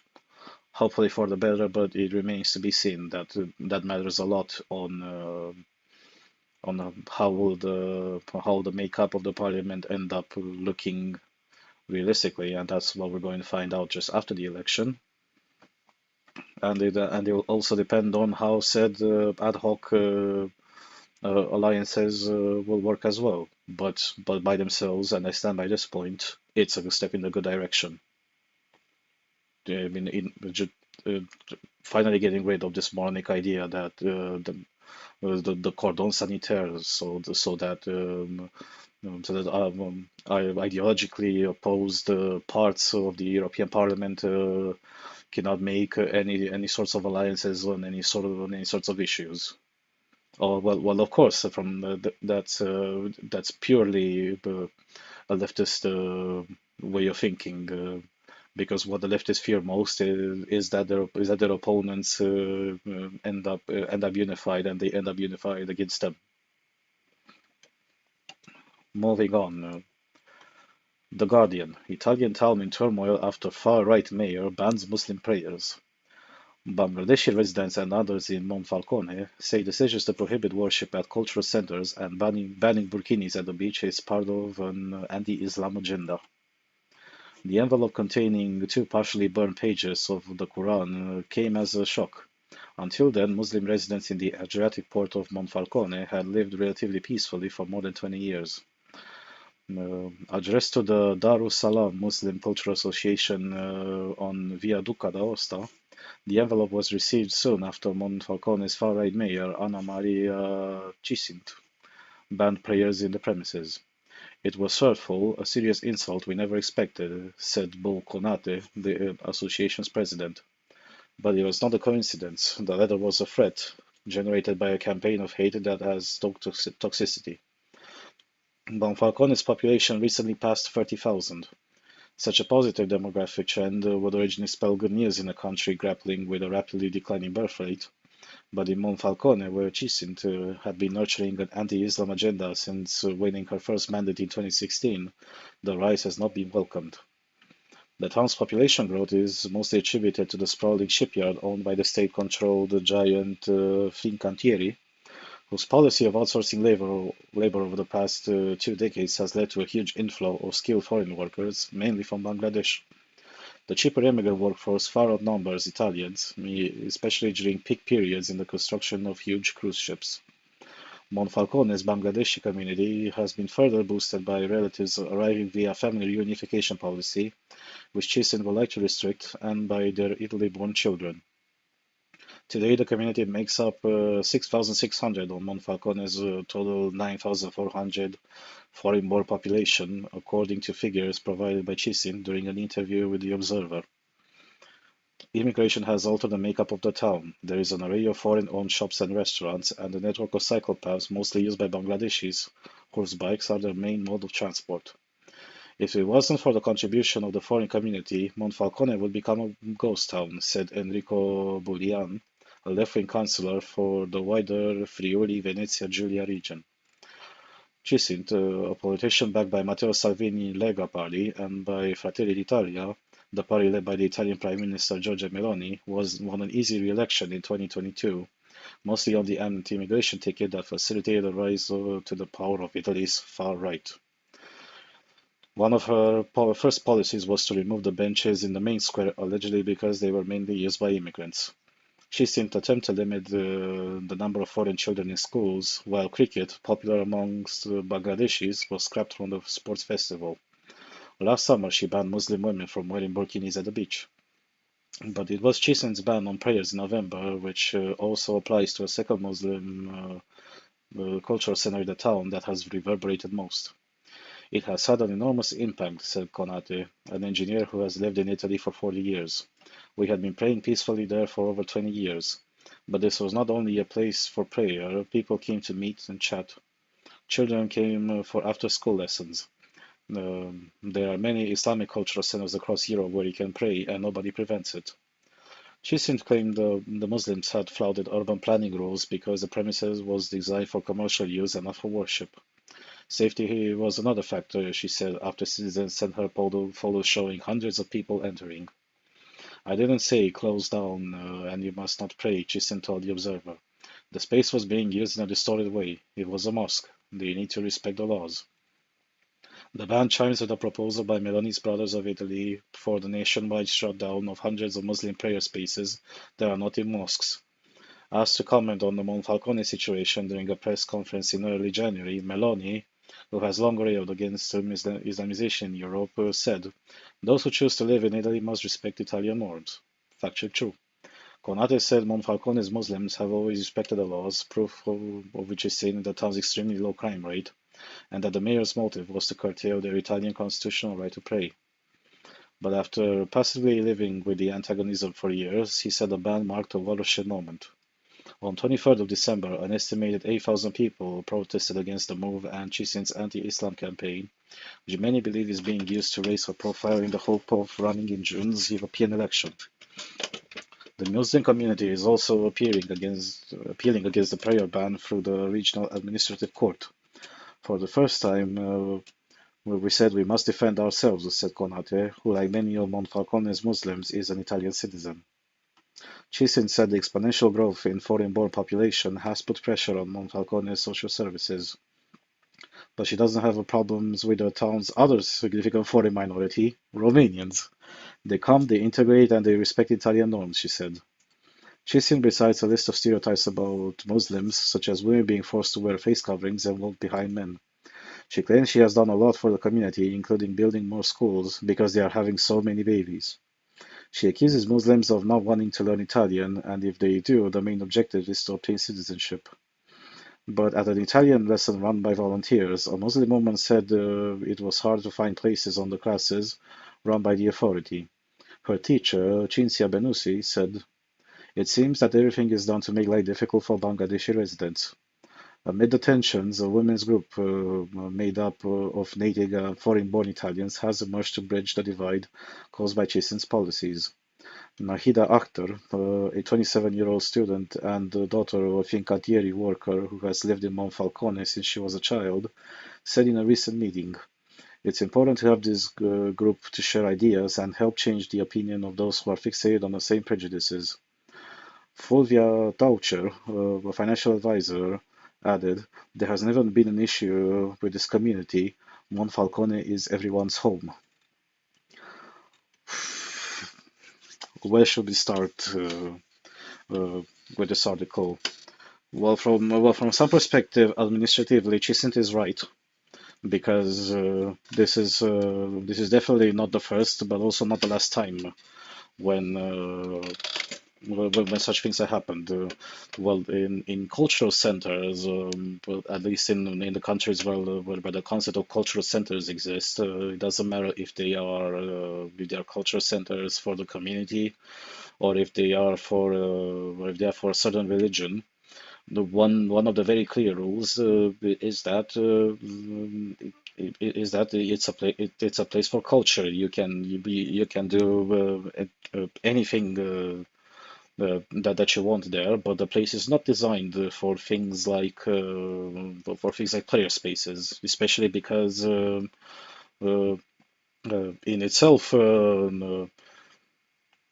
praying in a prayer space, according to Islamic teachings, is not exactly forbidden, but is discouraged, and always a mosque is preferable because the mosques have when they're built, they have a place. They have a place which is like a hole in the wall, which I don't forget its name right now. I don't remember its name right now in Arabic. But that hole in the wall is always made in order to point exactly towards Mecca. And the cultural centers are not exactly made in such a way. Well, of course, because the cultural center is part of an Italian city. It's not part of a Saudi city or a Syrian city or a Bangladeshi city for that matter. On this topic. Uh, and once considering that it's definitely an old place as well, which hasn't been built too recently, but it's most likely reconvert the space. Mm, but the issue with capacity is also one. Well, I agree that the, from this point of view, yeah, but we didn't have any issues with Bangladeshis in the past 20 years. They've all been working, and that's it. But the issue with integration still stands, and here, well, some things, I mean, that could be done better would actually be from Giorgia Meloni's side, since she's the one at the helm of the government in one way or another, and the company which is funneling all these Bangladeshis in Monfalcone, but also other places, well, within Italy. They're the ones that are opting to get the Bangladeshis. From some perspective, yeah, they're right because it is for a good reason why Italians are perceived as being lazy, and Bangladeshis they definitely work more for them in an industry such as shipbuilding is definitely pretty hard work, pretty hard work, and just as we've discussed in in another article, the not very financially lucrative, which is why I think Cantieri is a state institution and not a private institution. If it was a private institution, we probably wouldn't have heard of it. But since it still builds cruise ships, and cruise ships are still a viable business in within the European and the Atlantic space, it's a business that's still functional with its own ups and downs. But getting back to the point, Chisin definitely has a reactive action towards the things that have been happening in her constituency, and that's pretty clear. But at the same time, is she exactly wrong? Even this article says that with Romanians, which are the other biggest minority in the same town of 30,000. Although I don't think that the Romanians are a third of the city, since this article says that the city is 30,000 residents and Bangladesh and only Bangladeshis are 9,400, so almost a third. How does it happen that the Romanians integrate? They learn Italian. They respect the customs. They integrate to the customs and the society, but the Bangladeshis don't. Oh yeah, probably because there could be something called incompatibility. Incompatibility when it comes to discussing about these cohabiting nations, because this is exactly what it is. And and again on this topic, the Bangladeshis in the UK, they were also at the very beginning, just as these Bangladeshis. Well, okay, there is not exactly a problem when you open shops and cafes which cater more to their tastes and to their diets and stuff like that, and probably to some other weird people like me who have been exposed to such sort of cultures and diets. But in the moment when you also see things like these in Lisbon, where you have an entire part of the city, or an entire city which is which is only full of immigrants, but immigrants coming from halfway around the planet, not from at least your neighboring countries, or at least countries on the same continent as you. That becomes a problem, the problem of cultural incompatibility. And as years passed, uh, well, uh, what issues do you see within these communities of cohabiting nations? When ISIS was still a thing, a lot of radicalization happened with second and third generation immigrants. So the kids of the immigrants. Simply because they were easily impressed, and this is something that very few people would admit to this. It's something that appeals to them. The while out of justification, those that joined ISIS they definitely had other sorts of fantasies in their mind. But at the level of the rhetoric and the level of let's say uh, propaganda, they resonated a bit too well with it, and only very recently uh, such things have begun to be fought over and fought back within the Middle East itself. But it's not exactly a perfect system because within the Middle East overall, the most prevalent schools of thought, especially when we're talking here about countries which have proper influences. So I'm not talking here about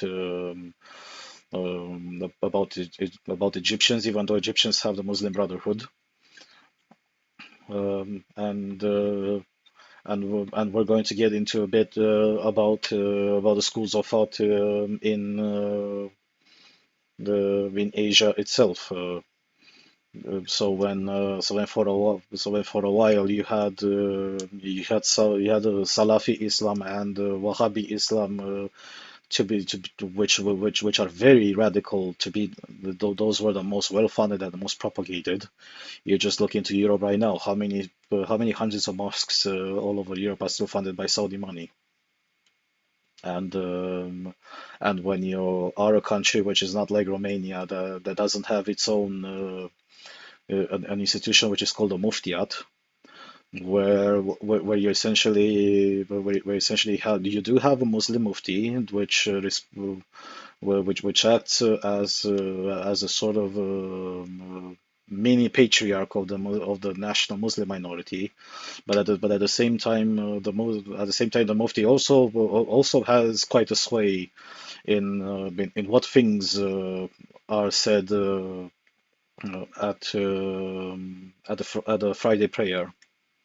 Well, Germany doesn't have that. Austria doesn't have that. France definitely won't have that because France definitely holds to secularism like their life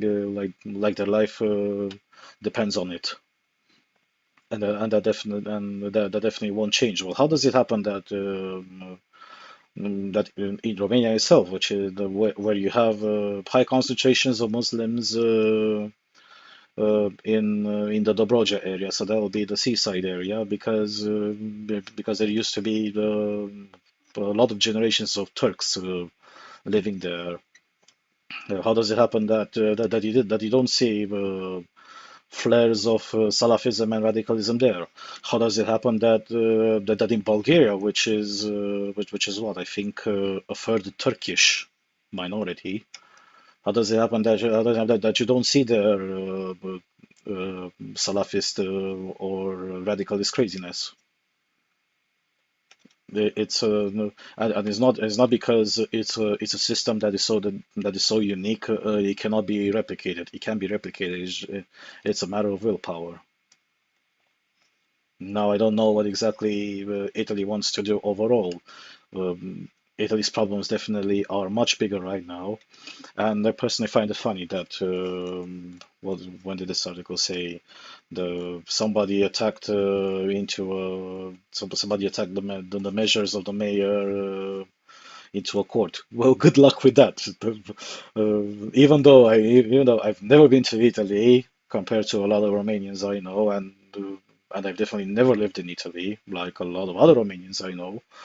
The very few things that I know from those who live there and who've been there, I know how shockingly dysfunctional the Italian judicial system is and how it's been in the past few decades. It's absolutely baffling in a country that you could consider part of the civilized West to have things like civil cases which are inherited by your kids or your grandkids.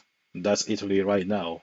Um, the, the judicial system in Italy is very dysfunctional, and that's also one of the reasons why the situation with illegal immigration coming from Africa isn't being resolved as fast as Giorgia Meloni wants.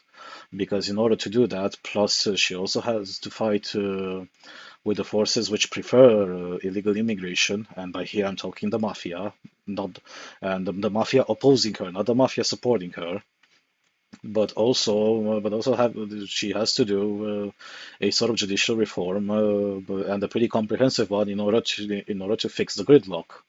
Because the gridlock is also affecting the expulsion of the immigrants, which is also tied to this article. Also in the past week or so, Georgia Meloni signed an agreement with Albania that Albania will be hosting a migrant camp of about 8,000 people in exchange for some money, of course, which will serve as a sort of placeholder for the larger issue until she gets things moving within the Italian parliament in order to start a proper reform and to start attacking the problem right at the source. Moving on, still in Europe, but this one is going to be a very long article. However, I can assure you that even if it's long, it's also written by Politico, but overall it shows some things that may end up happening in Ukraine uh, in the moment when this war will be over. Political. How US broke Kosovo and what that means for Ukraine. Washington's track record suggests it's better at fighting wars than dealing with what follows. George W. Bush's little brother was confused. So are you Albanian? Neil Bush asked Kosovo's former ambassador to Washington, Vlora Chitaku, over dinner at Pristina's finest hotel last July. Yes, she told the American president's sibling, who had just arrived a few hours earlier in a chauffeur-driven black Range Rover from neighboring North Macedonia. But if you're all Albanian, why is your country called Kosovo? Bush replied, incredulous. He was surprised to learn that his brother was considered a hero in Kosovo for championing its independence as president in 2008. Not that it really mattered. Like a parade of other prominent Americans who have blown through the country over the past quarter century, Bush wasn't in town to learn about Kosovo. He was here to make money as part of a group led by retired United States General Wesley K. Clark, looking to invest in the country's energy sector. Over the years, Kosovo, a postage stamp-sized Balkan country that Washington and its NATO allies wrenched out of Serbia in 1999 to halt an unfolding genocide against the ethnic Albanian population, has seen its share of American fortune hunters. The highway Bush's entourage used en route to Pristina from North Macedonia that day, for example, was built by a consortium led by US construction giant Bechtel at a cost of more than 700 million euros. But like other big American-led infrastructure projects in countries where Washington has gone in with guns blazing, the 65-kilometer stretch of road was plagued by cost overruns and corruption. Last month, the Kosovar minister who oversaw the deal was sentenced to 3 years of prison for paying more than 50 million euros too much for the road. Despite the whiff of scandal, there is no question that Kosovo has been a good bet for many of the American businesses active there. Whether Kosovo itself has really benefited in a more complicated question, or one that is a complicated question, one that both Washington and Ukraine would well to consider as Kiev tries to convince Americans to remain engaged in the country, including by helping with the mammoth task of rebuilding infrastructure destroyed by Russia. American help is seen as crucial not just while the fighting rages, but also in its aftermath, whatever shape that takes. Yet Ukraine should also be clear about the strings that are attached in every conflict the US has engaged in recent decades. From Iraq to Afghanistan to Little Kosovo, the cleanup crew has been led by America Incorporated. Over time, though, political will in Washington to remain engaged in foreign countries typically fades once big business has squeezed what it can out of America's presence. As the second anniversary of Russian President Vladimir Putin's all-out invasion approaches, the American support is hanging by a thread, with Congress divided over whether to send more military aid. What does everybody think is going to happen at the end of the Russian-Ukrainian war? Joe Scarborough, the former Republican US congressman turned TV host, asked on his program this week as he made the case for sending more aid to Kiev. Who's going to rebuild? Ecuador is not going to be rebuilding Ukraine. The United States will be there. United States businesses, United States contractors, you name it. We will be there helping rebuild Ukraine, and Americans will be making a lot of money off of it. For Ukraine, the task of fixing its shattered infrastructure will represent a daunting generational challenge. For corporate America, it will be just another business opportunity. And if Kosovo is any guide, the Ukrainians should be careful what they wish for. It's one of the biggest mysteries. How can a country like America that puts significant resources and political capital into making sure Kosovo is a functional state just drop the ball? Asked the former Kosovar minister who has observed the US in action in his country for decades. Americans just forgot about Kosovo. After the guns. The US's track record abroad in recent decades suggests it is better at fighting wars than dealing with what follows. One of the enduring moments of the US invasion and occupation of Iraq, for example, is the close collaboration that existed between Washington elites, the country's foreign policy establishment, and American businesses like engineering giant Halliburton and Blackwater, the security company. The failure of US nation building might not be too surprising in places like Iraq or Afghanistan, where the local populations were less pleased to see American GIs come marching in. But Kosovo is another matter. For one, the country is tiny, roughly one-third the size of Belgium, with a population of 1.8 million, well under that of Brussels' metropolitan area. With a GDP of about $10 billion, Kosovo's economy is less than one-quarter the size of Vermont, the smallest US state in terms of economic activity. In other words, making a difference there would not require the US to invest in the trillions poured into Afghanistan and Iraq. What's more, the population loves the US, which it credits with driving out the heated Serbs during Kosovo's war with its much larger neighbor in 1999. The country is full of monuments, avenues, and squares dedicated to American officials who helped win its independence, from former President Bill Clinton to his Secretary of State, Madeleine Albright, to Clark, who was NATO's Supreme Allied Commander during the Kosovo's war. At one point, the government seriously contemplated naming a lake after Donald Trump. In Pristina, the capital, there's both a street and a monument dedicated to Bob Dole, the deceased U.S. Senator and one-time Republican presidential nominee, largely forgotten in America, who championed Kosovo's cause. Even regular Americans visiting the country are greeted with a degree of enthusiasm that is decidedly un-European. Kosovars love to regale American visitors with tales of all the children born since the war named Clinton and Madeline. The affection is mutual. For a generation of American officials, Kosovo stands an example, some might argue the only example, of Washington riding to the rescue in a crisis and getting a foreign intervention right. It's part of what we feel we've achieved in the diplomatic service, a veteran Kosovo hand who spent most of their career in high-profile locales told me. That sense of accomplishment is all the more palpable in the wake of the US's hasty retreat in 2021 in Afghanistan, after another country where scores of starry-eyed American diplomats believed they could make a difference. A lot of us carry Kosovo around with pride, the American diplomat acknowledged. But should they? Basket case. By most objective measures, the American engagement in Kosovo hasn't been much of a success. While the US threw plenty of money at the country, a closer look suggests that Washington's priorities were informed more by short-term American business interests than providing the country what it really needed to develop. The most glaring example of that failing is the country's power infrastructure. A generation after its war with Serbia, Kosovo's electricity supply still depends on two rickety coal-burning power stations, the older of which went into service in 1962, which used Westinghouse and General Electric turbines. The plants located just outside Pristina are considered the dirtiest in Europe, spewing a steady stream of brown smog that has made the city one of the continent's most polluted. Put simply, even after decades of American aid and support, the country remains an economic and political basket case. Kosovo's unemployment rate is among Europe's worst, averaging at more than 27% in the decade to 2022, in part because many people work off the books. Though the rate has recently dropped, unemployment remains a major problem. The poor economic outlook has prompted young people to live in droves, with roughly 800,000 citizens living abroad, most of them elsewhere in Europe. Though many send money home to Kosovo, the exodus has left the country's economic dependent on remittances, an unreliable and unsustainable source of income that accounts for about 15% of the GDP. Kosovo's migration woes are likely to worsen this year after the European Union dropped its visa requirements for Kosovars visiting the bloc.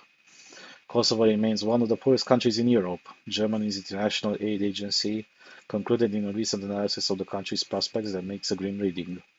Massive social and economic problems are holding back the country's development. Not only does Kosovo have one of the lowest per capita GDP in Europe and a poverty rate of over 20%, but it is plagued by corruption and political turmoil. Hashim Thaçi, the country's former leader, whom President US Joe Biden once memorably referred to as the George Washington of Kosovo, is currently on trial in The Hague for alleged war crimes. And relations between the Kosovo Albanian government and the Serbian minority in the north of the country have only deteriorated in recent years, despite the presence of NATO peacekeeping force that numbers nearly 4,500. Last week, Kosovo's Prime Minister Albin Kurti and Serbian President Aleksandar Vučić took the feud to the United Nations in New York, where the Serb accused Kosovo's government of an ethnic cleansing campaign after its central bank mandated a euro-only policy. While Kosovo has already used the euro as their de facto currency, many Serbs in the north still conduct business in Serbian dinars. American Protectorate. Next month marks the 25th anniversary of the US-led intervention in Kosovo. Yet for all intents and purposes, the country, which declared its former independence from Serbia in 2008, remains an American protectorate. The US military's largest installation in the Balkans is located about an hour south of Pristina, with a nearly 1,000-acre base known as Camp Bondsteel. Though it has a capacity of about 7,000 troops, there are usually only about 1,000 American and Allied soldiers stationed there. Bondsteel's remote location and modest size have earned the garrison the moniker Forgotten Battalion within the US military. but the troops there are nearly the only thing standing between Kosovo and Serbia. Kosovo is still in the process of building its own military, with US help. The force is expected to number about 5,000 active duty troops and 3,000 reservists. Though Kosovo has a parliament, a prime minister, and a president, most Kosovars I spoke with said the real seat of power in the country was the US Embassy. An imposing steel and glass structure overlooking Artificial Lake in central Pristina, the 12-acre US Embassy compound looks more like a suburban American corporate headquarters than a chancery. With history at their back, the big American players in Kosovo like Clark don't need the embassy's help to get a foot in the door, however. Last summer, the retired general was in town with Neil Bush and Pavel Valnev, the Bulgarian-born CEO of a Chicago-based trucking company called Amerifreight Systems, to try to drum up support among Kosovo's elite for a geothermal power project. I happened to be sitting at the next table in the dining room of Pristina's Swiss Diamond Hotel when Clark greeted his guests. The party included a number of senior Kosovo politicians, business people, and other dignitaries, including Nancy Soderberg, a senior National Security Council official during the Clinton administration. Clark began with a whirlwind history of Kosovo for Bush, who appeared slightly dazed. It's an amazing story of people who just want freedom, the general said. Bush wanted to know about how they became Muslims. People are just people, Clark told him. If you wanted to be educated under Ottoman rule, you had to be a Muslim. What about the Serbs? Serbs are notorious for not being loyal to one another, Clark continued. At NATO, I had three enemies. Serbs, wishy-washy Europeans, and the Pentagon. Everyone laughed. The general's admiration for Kosovo's spirit notwithstanding, Clark made no secret of his frustration with the country's current government and his failure to make headway in his business ventures. When Chitaku, Kosovo's former ambassador to Washington, who is now an opposition politician, complained about what she described as a particularly blatant example of public corruption under the current regime, Clark offered to call Christiana Manpour, the star CNN anchor, who once worked in the region. Do you know Christiane? He asked her. What I learned in the Balkans is that every conspiracy theory here is true, Clark said. Eastern Europe is a snake pit. Clark, Bush, and Valnev did not respond to requests for comment. Chitako declined to comment on her role in the dinner. Patriotic Highway. It was after Kosovo's declaration of independence in 2008 that US investors began to move in earnest. To grease the skids, they engaged a number of the prominent former officials from the Clinton administration who had a hand in helping Kosovo liberate itself from Serbia. One of the first was Bechtel, the engineering and construction giant with roots in the 19th century railroad boom in the American West. Thanks in part to his close ties to the US government, George Shultz was president of the company before becoming Ronald Reagan's Secretary of State, for example. Bechtel has had a hand in building everything from the Trans-Arabian pipeline to the Channel, the underwater tunnel between France and the UK. It was also a major player in the reconstruction of Iraq's energy sector. In Kosovo, it just wanted to build a couple of highways. While that might sound straightforward, the Americans had to first convince the country, which had a poverty rate of about 60% at the time, that they really needed roads. Nicknamed the Patriotic Highway, the first of new roads promised a seamless connection between Kosovo's predominant Albanian population with ethnic cousins in Albania proper. Instead of driving all day through hairpin curves, Kosovars would be able to reach the Albanian coast in just a few hours. Bechtel could boast some persuasive allies to sell the idea. Marta Vlaridis, who served in Clinton's National Security Council during the Kosovo War before becoming a lobbyist, worked with his old friends in Pristina for Bechtel with a little help from another key voice, then US Ambassador Christopher Dell. Dell, a career diplomat, championed the project, he says, both because it made economic sense for Kosovo and because it was his duty as a US ambassador to promote American business. What's more, Washington had endorsed it. The thing I find the most insulting is the implication that I wouldn't have done my job unless there were some ulterior motivation, Dell told me. Despite serious reservations about the project's economic viability on the part of both the World Bank and the International Monetary Fund, Kosovo's government decided to push forward and sign a contract with Bechtel Enka in 2010 at a projected cost of about 700 million euros. The full contract was never published, despite pressure from civil society groups to do so. One crucial aspect of the deal soon became painfully clear, however. The amount Kosovo would ultimately pay wasn't capped. Dell says Bechtel edged out on its European competitors for the lucrative contract not because of American pressure, but because it put the best blueprints on the table. They found a better route that was faster and cheaper to build than the original alignment through the mountains, he said. It didn't take long before Kosovars began to feel the financial pressures from the highway project known under the abbreviation R7. The total cost of R7 amounts to more than 20% of 2010 GDP, which has exerted considerable pressure on Kosovo's budget, the IMF concluded in 2012. R7 has been financed in part through running higher deficits financed by drawing down cash buffers and in part by curtailing other capital expenditures.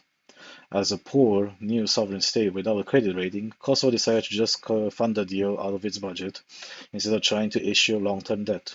That requires significant belt tightening. Conceived on the drawing board as a 102 kilometer long motorway that would cost $400 million euros, Bechtel Enka shrank the project to 77 kilometers, which they completed in 2012 for a total cost of about 1 billion euros. It was named after Ibrahim Rugova, the pacifist leader of the 90s and Kosovo's first president. By then, Ambassador Del had departed Kosovo for greener pastures. In late 2013, he left the Foreign Service after a stint in Germany for the private sector. His new employer, Bechtel. Del, who had experience working in Africa, became the head of Bechtel's operation in Mozambique. The appointment, he said, had nothing to do with his work in Kosovo. Yeah, right. The company, together with its Turkish partner, went on in 2014 to win another big highway contract in Kosovo, linking the North Macedonian capital of Skopje with Pristina at a projected cost of 600 million euros. Kosovo's government gave the project the green light, despite the financial strain the R7 project had placed on the country. Named after Arben Shafiri, a revered Albanian intellectual and politician from North Macedonia who championed the idea of a Great Albania, the highway was completed in 2019. Last month, former Infrastructure Minister Paul Lekaj, who was in office when the project was approved, was convicted of abuse of office and sentenced to 3 years in prison for his role in overpaying the Bechtel consortium to the tune of 53 million euros. 3 of his colleagues were also convicted in the case. Neither Bechtel nor any Americans have been implicated. A spokesperson for Bechtel declined to comment on the conviction, but said the company's joint venture with Enka has a long and successful history working with governments in the region. We deliver high-quality roads that support local communities by boosting economies and commerce, creating training and employment opportunities, and increasing connectivity. Albright Incorporated. Construction wasn't the only area that attracted American interest in the years after Kosovo declared independence. Another big prize was the country's telecommunications sector, in particular the planned privatization of PTK, the state-owned telecom operator. It was here that Albright, one of the icons of Kosovo's fight for freedom, decided to make her mark. Albright Capital Management, her investment firm, expressed interest in the sale of 75% of the company, slated for 2013. She quickly emerged as a top contender for the tender, which was expected to fetch several hundred million euros. Critics of Albright's involvement complained that she already owned a piece of Kosovo's only private mobile operator at the time, and that an acquisition of the PTK business will concentrate too much influence over a key sector in her hands. Albright was initially defiant, but ended up withdrawing her bid after a front-page article in the New York Times drew attention to the potential conflicts of interest surrounding her engagement in Kosovo. The process subsequently collapsed. Albright, who died last year, never forgot the episode or the suggestion that she was trying to take advantage of her reputation in Kosovo for personal gain. In 2019, she traveled to Kosovo with Clinton for the unveiling of a statue dedicated to her. Around that time, Joe Biden, who was then running for president, faced accusations for conflicts of interest in his dealings with Ukraine. Drawing on that context, I asked Albright in that interview later that year how she'd managed as an investor to navigate the potential conflicts created by her celebrity in the region. She bristled, telling me the question was unfair and creepy. Albright may have never realized her business dreams in Kosovo, but her family and colleagues remain active there. Her daughter, Alice, is the chief executive of the Millennium Challenge Corporation, a US-funded group that issues development grants to poor countries, including Kosovo. James O'Brien, an old Balkans hand who served as a senior advisor to Albright when she was Secretary of State and later as vice chairman to her consulting firm, recently returned to the region in his new role as Assistant Secretary for European and Eurasian Affairs. Energy prospects. Clark, the former NATO Supreme Commander, is also unapologetic about his efforts to reap financial benefit from his reputation as one of Kosovo's saviors. That might be because the retired general who ran for the Democratic presidential nomination in 2003 has yet to achieve this goal. Over the years, Clark has been associated with various attempts to invest in Kosovo's energy sector.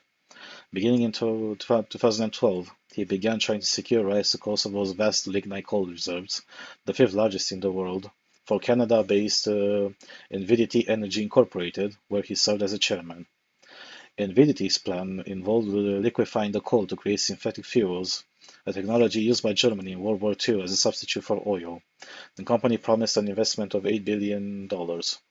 In 2013, the Kosovo's government quietly changed its mining laws, which were designed to prevent foreign investors from exploiting the country's mineral wealth in a way that didn't serve Kosovo's interests, by allowing it to issue licenses to search for coal without a public tender. Shortly thereafter, Envidity was granted a research license to look for lignite across one-third of Kosovo's territory. Word of Clark's plan alarmed the United Nations Development Programme, which noted in 2016 corruption risk assessment on Kosovo's mining sector that a Invidity project would have been illegal under the previous law. Critics worried that Kosovo would be stripped of its resources, with the profits going into the pockets of foreign investors. The UN report warned of the corruption risks in many countries with a large extractive industry sector. The agency also expressed a sense of déjà vu regarding Clark's project. It is reminiscent to the controversial construction of two highways worth $2 billion by the US construction company Bechtel, which was represented by the former US ambassador to Kosovo, Mr. Christopher Dell. That was the death blow. Kosovo's parliament ultimately decided not to grant Invidity permission to extract coal for the project, but that didn't keep Clark from chasing his Kosovo dream. The former general is now concentrating on renewable energy projects. He has met with Prime Minister Kurti and other top Kosovo officials to discuss his plan to reimagine the country's energy infrastructure. Kosovo myth. Though the prospects of his latest foray into Kosovo's energy sector are unclear, there is no question that the country's former power infrastructure is in sore need of modernization. For reasons never fully explained, Kosovo decided in 2012 to sell its power transmission infrastructure to a Turkish consortium for €26 million. In return for a 20% share of power customers' electricity bills, the investors agreed to take over about $400 million in debt to business, a unit of the state-owned power company KIK had accrued.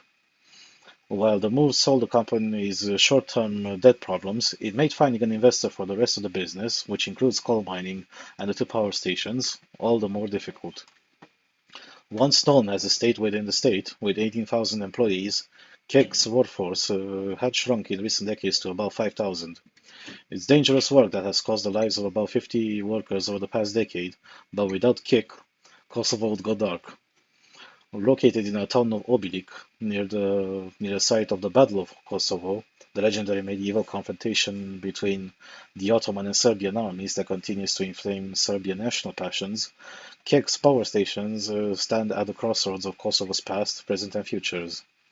It was just outside Obilik, named after a Serb knight who, legend has it, slayed the Ottoman Sultan during the 1389 battle.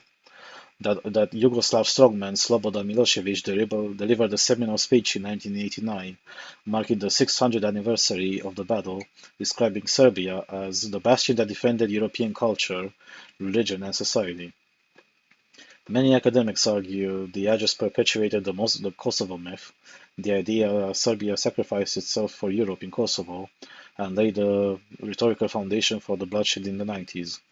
On a recent visit to Obilik, the site looked abandoned. Beyond the guardhouse, the only sign it was in operation was a large cooling tower spewing steam and the smokestacks. Inside the Yugoslav-era built brutalist-style buildings that lead to the turbines and the control rooms, the windows were covered in soot. Flakes of paint dusted the floor. Across the yard, in the front of the canteen, now closed, wide metal letters, KIK, were hidden in the weeds. The only discernible activity in the complex was in the control room itself, where a dozen or so men sat at table-sized consoles with flashing buttons. Their job is to keep Kosovo's lights on.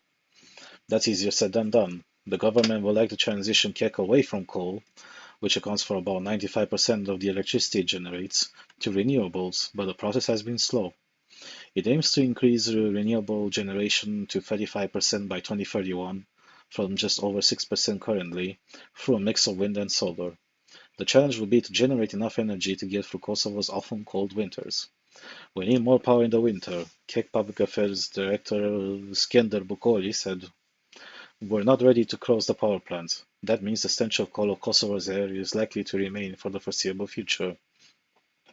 A plan to build a cleaner, modern coal-fired plant on the site fell through in 2020 amid a dispute between the government and a company contracted to manage the €1.3 billion project, US-based Contour Global.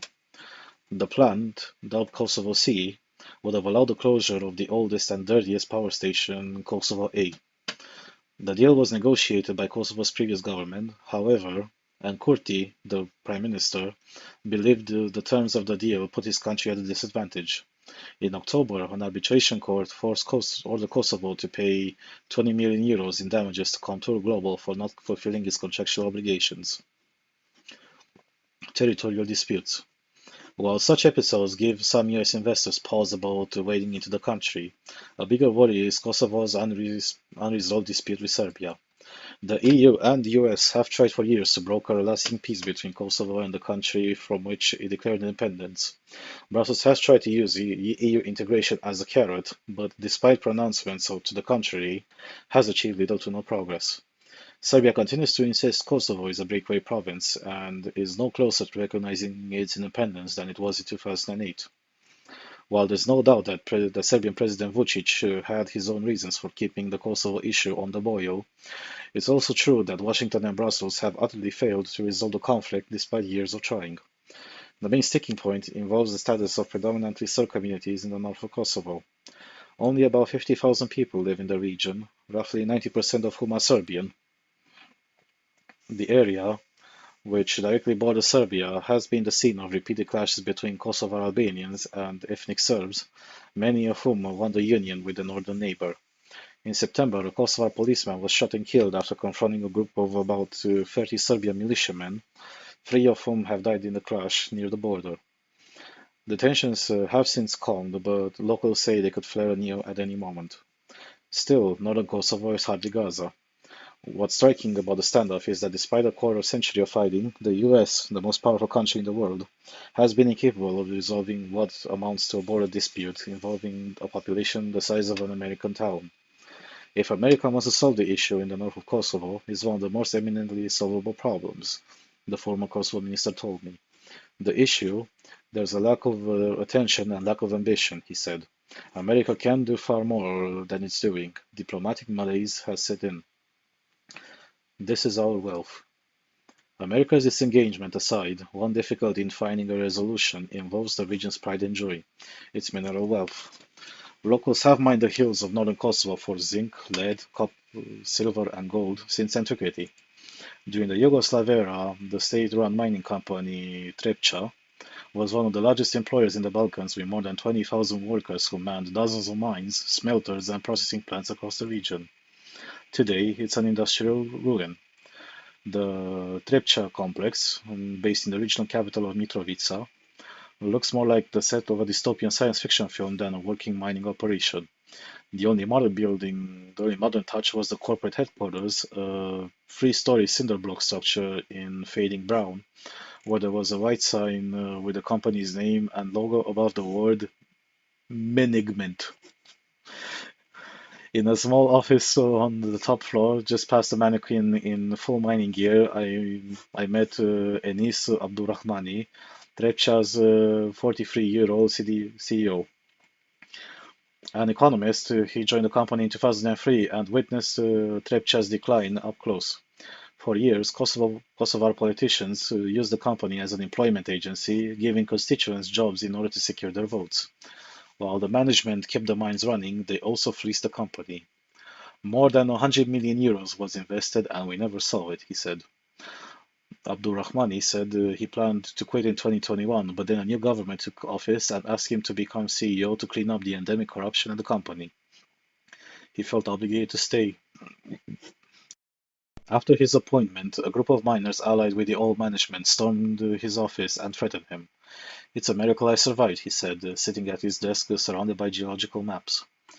These days, Trepča employs about 5,000, a mix of Kosovo Albanians and Serbs who work in separate shifts.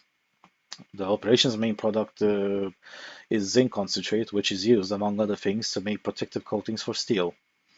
In recent years, Trepča has either broken or even or turned to a small profit, but Abdulrahmani says that with a little investment, the company could become a regional powerhouse again. In addition to its access to Europe's largest reserves of zinc and lead, Trepča also stores decades of tailings, byproducts of mining, that Abdulrahmani said could be worth billions if processed with modern technology. While some US companies have considered investing, none have so far. What's not surprising, given the result dispute between the Kosovo Albanians and Serbs, both of whom claim Trepča. I'm convinced the government will invest, Abdulrahmani said. And down the road at one of Trepča's ore processing plants, it became clear just how urgent the miners' money woes were.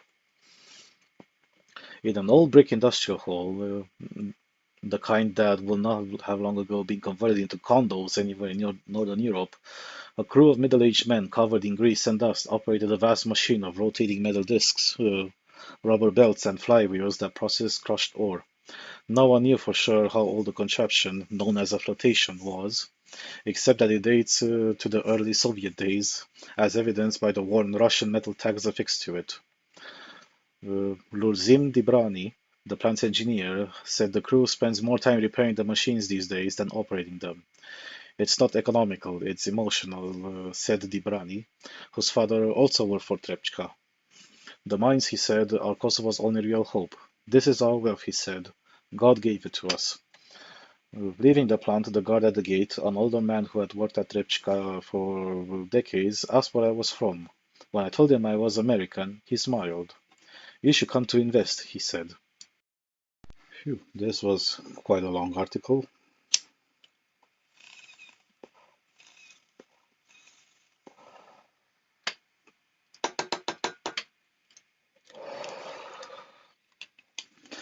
Now, the reason why I chose this article, and that's why I read it entirely, is in order to show you, the audience, how things really work behind the scenes, even though this article is written by Politico, and Politico, as I mentioned, has a EU establishmentarian bias. This article is surprisingly transparent as to how companies and people operate in areas of special interest. What it will be the case of Ukraine, it's not going to be any different. However, what will be different is that not just American interests will be there, just like they've been in other examples aforementioned by this article, whether it was Iraq or Afghanistan or Kosovo. Uh, you get the point. But this article in itself just shows the reality of the situation, and everybody does this. It's just because you don't hear or just because you don't read, uh, that's purely intentional. But that's how things are done in reality. And this is not a system that has been unique only in the case of the United States. What do you think China is doing with the Belt and Road Initiative? In fact, the Belt and Road Initiative is much more oppressive than what the Americans ever did. Sure, you may consider it immoral for essentially sucking up a fifth of the GDP of a small country just to build one single road.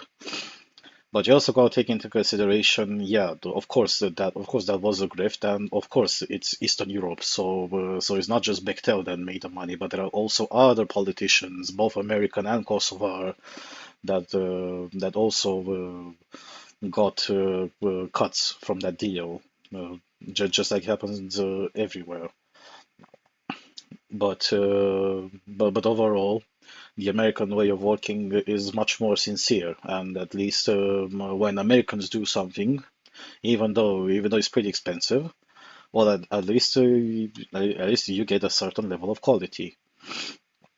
Since this article mentions the company known as Bechtel, Bechtel also was part in Romania of a very controversial project back when the old guard of the Social Democrats were in power.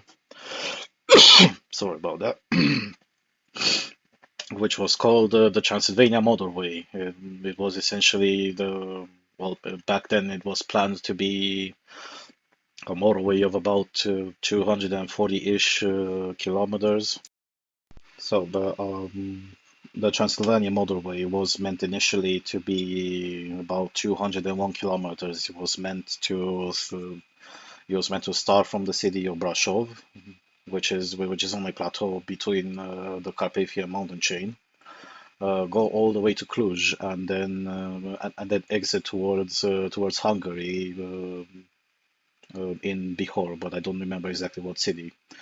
What happened in reality was that only a quarter of that motorway was built, and the gigantic corruption scandal began on the basis of that project. If you think the Kosovars had it bad, paying 1 billion euros for 77 kilometers of the road, while the Romanian government paid 2.2 billion euros at that time for those 58 kilometers. And part of that scandal, when people started looking into the contract in itself, it was very obvious that it was a grift. Well, thankfully, at least the Romanian government did make the contract in itself public back when it happened in the mid 2000s. But but again, it was designed as a grift for Bechtel and then anybody else who represented the interests of Bechtel in the U.S. But also part of the Romanian political class as well. Currently, those people, especially the prime minister from back then, Adrian Nastase, uh, suffered a very sharp drop in not just in approval, but from holding power at all within his party and in the country altogether. One of those things being exactly this entire scandal with the Bechtel highway itself. Uh, and as I mentioned, when people looked at the contract, but the reason why I say that it was designed as a grift, uh, the contract stipulated that we had a very long list of all sorts of machinery and equipment that if it were to sit idle, the Romanian government would have had to pay somewhere around a thousand to 1,000-ish euros per day per each vehicle that was sitting idle and not being used, among other things. But this one is the one that I remember the best back when I read the contract between the Romanian government and Bechtel for that highway. This is how Americans operate. Now, on the topic of Ukraine, regardless of how this war is going to end, it's not going to be just the Americans that will be there. The Americans will definitely be a major player, but let me just say that from unconfirmed and insider sources, there will also be neighboring countries this time involved as well in the reconstruction effort for Ukraine, especially countries which border directly Ukraine and have supported Ukraine in their operations and in order to fulfill their necessities. In, it doesn't matter if we talk about the grain transiting outside of Ukraine towards either Romanian ports or to Polish ports or further and deeper in Europe, or the undisclosed sales of ammunition.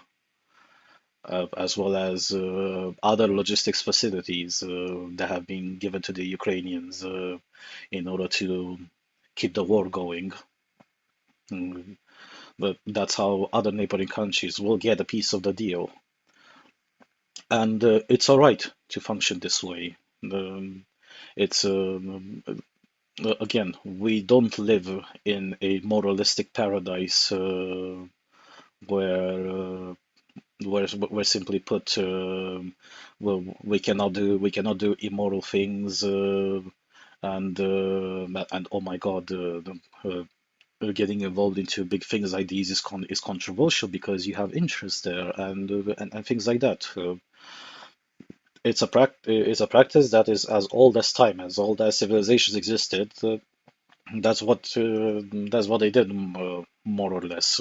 Do you really think the Ottomans, for example, have done things differently several centuries ago? One of the reasons why there's this ethnic clinch that started as a civil war between Serbia and Kosovo, but and also the war that began years earlier in the war in Yugoslavia between especially the one between Serbs and Bosnians was because centuries ago the Ottoman Empire, looking at the map and seeing that okay, so we have this area called Bosnia, which sits right at the edge of Western Europe. We might as well invest a lot in it and then convert it into what would be known much later as a Potemkin village. Well, not exactly being a Potemkin village, but investing a lot of money and show that it is a really thriving, prosperous place, as opposed to Potemkin villages, which are where their entire premise is to be fake, in order to show the countries which were bordering the Ottoman Empire that things could be not exactly, well, not exactly nominally better, but they could be different. And yeah, but one of the reasons why the Ottomans succeeded is that they managed to sway a good part of the population by giving tax incentives and more lenient business practices if you were to convert to Islam. Well, while some people, just like the Bosniaks, did convert and tried to some extent respect the Islamic rules. That's also another discussion. Bektashi Islam, which is practiced in Albania and in Bosnia and a bit less in Kosovo, is a sort of Islam, but it's a sort of Islam where even in wartime songs, which were recorded and published during the Yugoslav wars, the Bosnians themselves refer to themselves as drunkards. So drunk with alcohol, which technically should be illegal. And also pork consumption is technically illegal as well, according to the Islamic laws. But Bektashi Islam uh, has these exceptions. I personally haven't looked into their doctrine for what reason they don't exactly care about not eating halal and consuming haram liquids. But this is how they are, and to show that they actually stuck very well with this aspect, uh, when the Yugoslav wars were going on, and there were quite a lot of mercenaries from Islamic countries that joined what was considered by them to be the jihad. When the Yugoslav wars ended, they suddenly decided that well, the jihad is gone, has finished. Now let's start imposing proper Islam. And the Bosniaks and the Bosniaks in particular just said, no, no, no, no, no, not here, not here. Thank you for your service. Now fuck off where you came from. Simply put, uh, those are the sort of people. Well, to some extent, General Clark does make this point quite well, that Eastern Europe is a pit of snakes. Yeah, it's a pit of snakes, but but the reason why his perspective is so narrow is because he looked only at the ground. He didn't see the aquilats from the sky. That's also another metaphor. If you get it, props to you. So overall, this is the situation. This is the world that we live in. Ju- uh, you've been sold an idea that oh yeah, things are done differently and things are done morally all over the world. No, they're not. No, not but there are varying degrees of immorality that we can discuss about. But but overall, I maintain my point of view that the Americans and the West still manages to be the least immoral of all other actors that have walked over all over the earth, and the vast majority of them don't exist. No, I mentioned earlier the Ottoman Empire. Where are they right now? You also have other examples in more recent history. The USSR. The USSR practiced a very brutal method when it came to integrating countries from the larger USSR once it expanded in the 1940s, and then trying to sway the countries which became the Warsaw Pact after World War II. The, they they did offer things like, yeah, we're going to build infrastructure and stuff like that, important things to industrialize the country. But when it comes to predatory practices, the USSR even to this day remains an absolutely amazing example of how predatory a country can be. The Americans can't even fathom to ever have such a thing crossed in their minds. Well, sure. When Americans went to the countries that they conquered and they made business, yeah, sure, they made money, and they took over some resources. But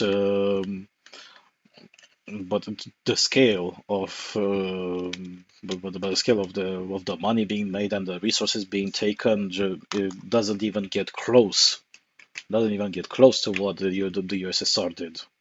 But it does, and it won't get closer to considering to what the Chinese are doing right now in the countries where they implemented Belt and Road initiatives. You just simply have to look at Zimbabwe.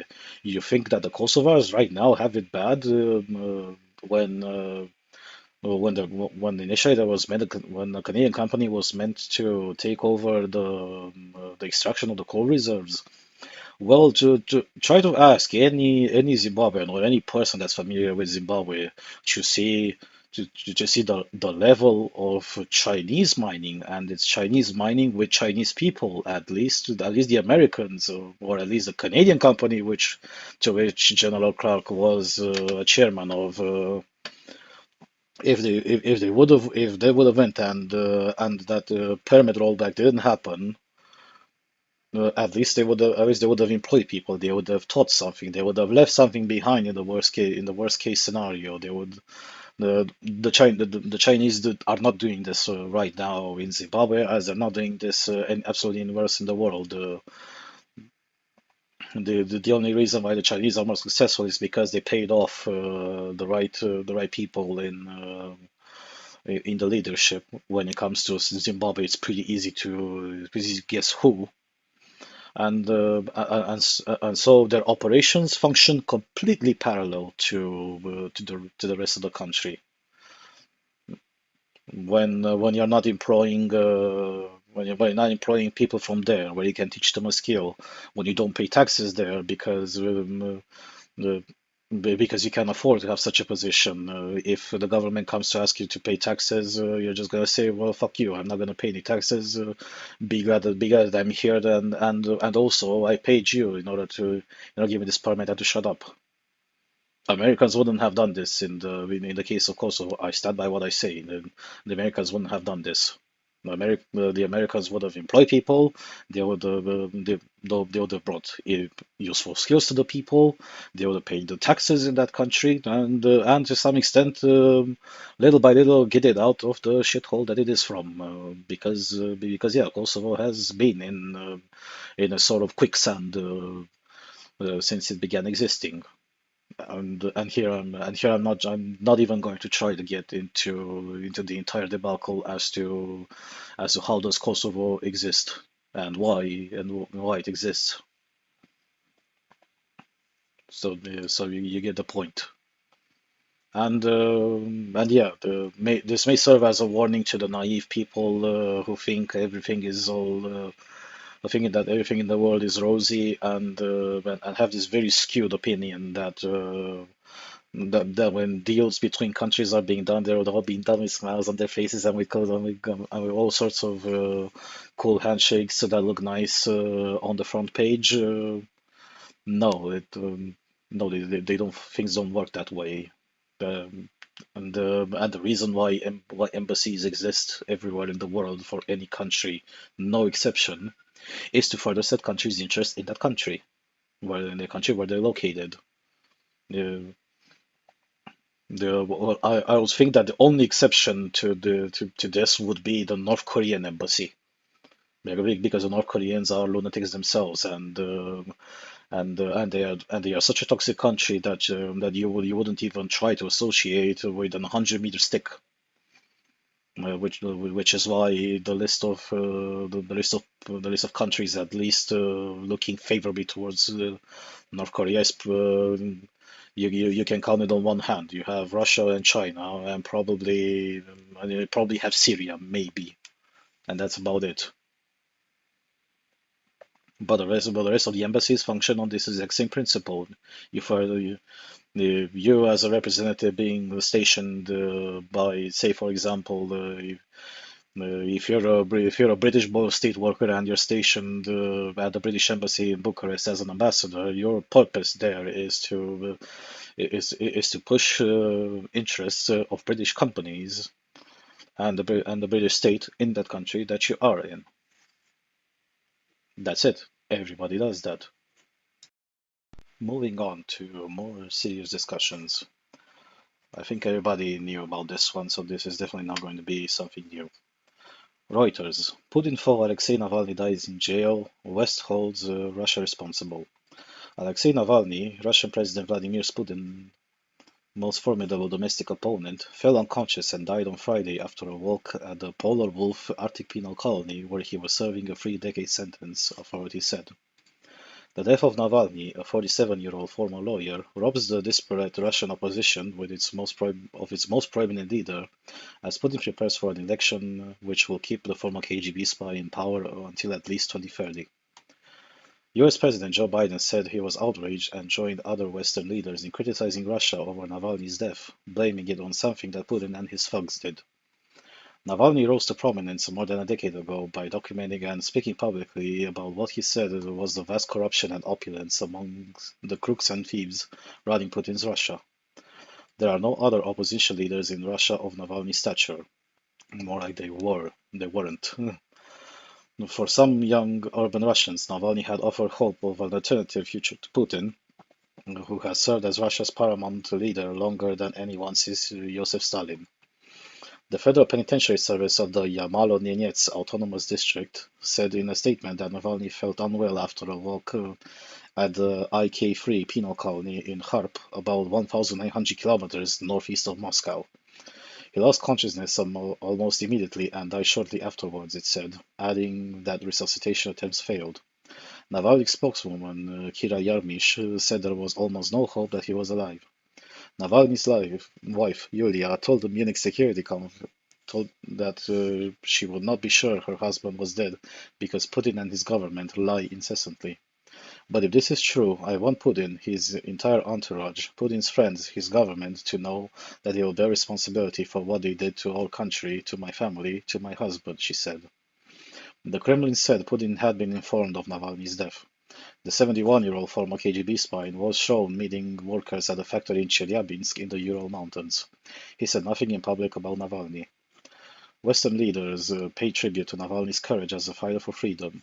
Some, without citing evidence, accused the Kremlin of murder and said Putin should be held accountable. Kremlin spokesman Dmitry Peskov said the reaction of Western leaders to the death was unacceptable and absolutely rabid. We don't know exactly what happened, but there is no doubt that the death of Navalny was a consequence of something that Putin and his thugs did, Biden said at the White House. Russian authorities are going to tell their own story, Biden said. But make no mistake, Putin is responsible for Navalny's death. Murder accusation.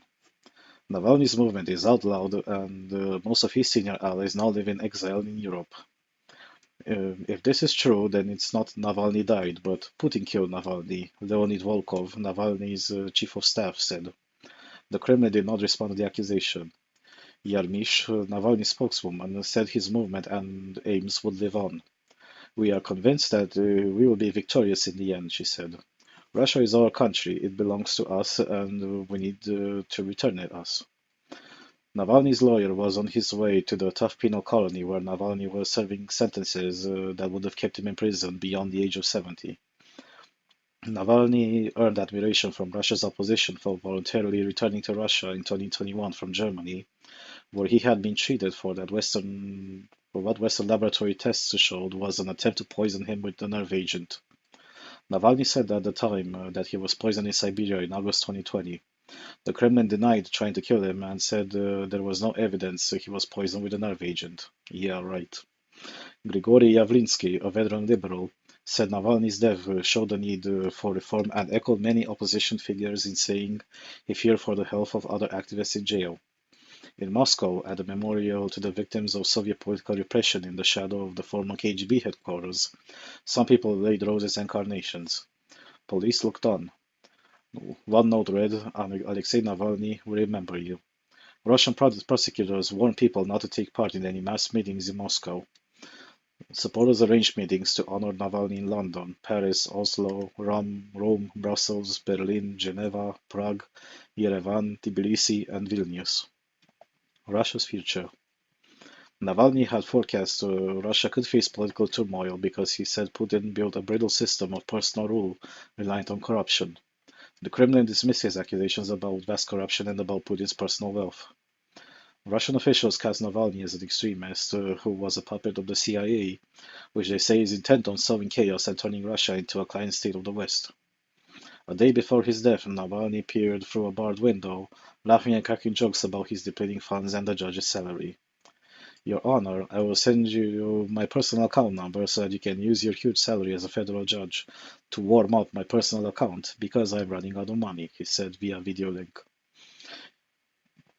When demonstrations against Putin flared in December 2011, after an election tainted by fraud accusations, he was one of the first protest leaders arrested. In an interview in Moscow in 2011, Navalny was asked by Reuters if he was afraid of challenging Putin's system. That's the difference between me and you. You are afraid and I'm not afraid, he said. I realize there is danger, but why should I be afraid? Oh well, about Navalny's death. Personally, yeah, I am of the opinion that Navalny was killed with intent. And listen to what I'm going to say.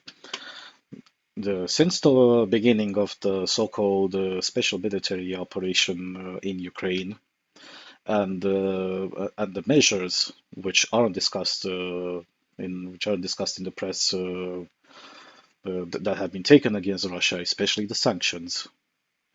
Uh, they've brought quite a lot of distrust when it comes to the people about Putin's regime, and especially since in this year in 2024 there are so many elections happening all across the globe.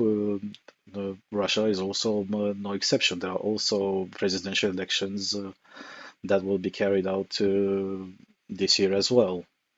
And the opposition has grown to be more vocal about the way not only how Putin runs the country, but also how much the sanctions are hurting the people of the country. Also, also to the very few people that get access in one way or another about the real information of how the war in Ukraine is going on. They are very upset about the entire way the situation is managed. Just as an example, up until very recently, Russia had an egg shortage. You could no longer find eggs in the supermarkets. You probably could have found them in Moscow or in St. Petersburg because those are the main two important cities. But if, for example, you went to Chelyabinsk, well, tough luck. You weren't going to find any eggs. There are also other shortages which aren't discussed about, and they aren't discussed about for a very good reason. Just as I mentioned in previous videos, even though the USSR still no longer exists, Russia is still a country that exhibits this sort of Chinese shame-based society, coupled with secretomania, which is sadly an aspect inherited from the days of the USSR, where if you wanted to be alive and relatively free, you have to keep your mouth shut in order to not end up on a list or in a gulag. Uh, uh, uh, from to the outside, it will be you'll be horrible to present Russia as a country which has problems, which is also something and I've said this several times. If you look at the statistics presented to the outside, the vast majority of them they're bullshit. Best example is the exchange rate between it doesn't matter what we're talking about, whether it will be euros into rubles or US dollars into rubles. The official exchange rate is one, but the real exchange rate when you go to exchange some money is several times higher because that's the real rate at which the Russian currency trades, not what the Russian National Bank thinks it is, or more like it's instructed to say it is. But getting back to Navalny himself, uh, it was it's not exactly something bad that happened because Navalny was indeed one of the strongest opponents to Putin, but he was the strongest opponent for the wrong reasons. Even though at the surface level he did bring out for the young Russians, and when I talk about young Russians, I can give you I can give you a simple example as to how Navalny's actions affected the mindset of the young Russians. You just have to go to that Russian vlogger, No Fuckers, and watch his video related to Navalny's death. That tells you everything that you need to know about how Navalny's actions influence the mindset of the young Russian people. But on the other side, it's also worth mentioning and remembering that the reason why Navalny was an opponent to Putin was because Navalny would have been much more imperialist and much more Stalinist in his attitudes than Putin would have been. At least Putin, as power hungry as he is, he still delegated some leadership responsibilities through the lackeys below him in order to at least to keep Russia into a semi-functional state. Let's say that Navalny would have ruled with an iron fist, not exactly to the start of Stalin's level, but not too far off either. And when I talk about Navalny's imperialism, well, there are even videos who are subtitled into English on YouTube where you can simply see how in earlier protests especially he was also a friend of the Russian Bolshevik Party, which is not the same as the Russian Communist Party. They were even the Russian Bolsheviks uh, are exactly the idealistic Bolsheviks that used to exist a century ago and took over power in Russia. Very unpopular for obvious reasons, but at the same time. Navalny also cheered for the invasion of Chechnya, and and he also cheered the invasion for the invasion of Georgia. When was it? I think in 2008, if I'm right. So Navalny before 2011 had a completely different other image than what is being portrayed. And yeah, he brought up all the corruption and the rot for his own gain in the end. Not for anyone else. He didn't do it for some again just as mentioned in the previous article for some morally higher goal. No, he would have done it for his own benefit. But he played his cards wrong. He played his cards wrong because once he got poisoned. One got poisoned with Novichok, which according to what Kremlin says, no, when it comes to informations, especially the high tier information such as this one, the the rule stands. If the Kremlin denies it, then it's real. If the Kremlin officially denies it, then you know it's real. Ju- Just as other examples related to the Ukraine war. Well, when, for example, they retreated from the Battle of Kiev, well, they didn't exactly deny that they retreated, but what they did was they portrayed it as a gesture of goodwill. When the reality on the ground was is that they lost they lost that battle through and through. The memes of that and videos of that are plenty. Just look at what happened with the VDV airborne troops at the Hostomel airport. That should tell you everything that you need to know. So the fact Navalny is dead to get to the rationale as to why yeah, his death was ordered from the Kremlin, whether it be by Putin or somebody else.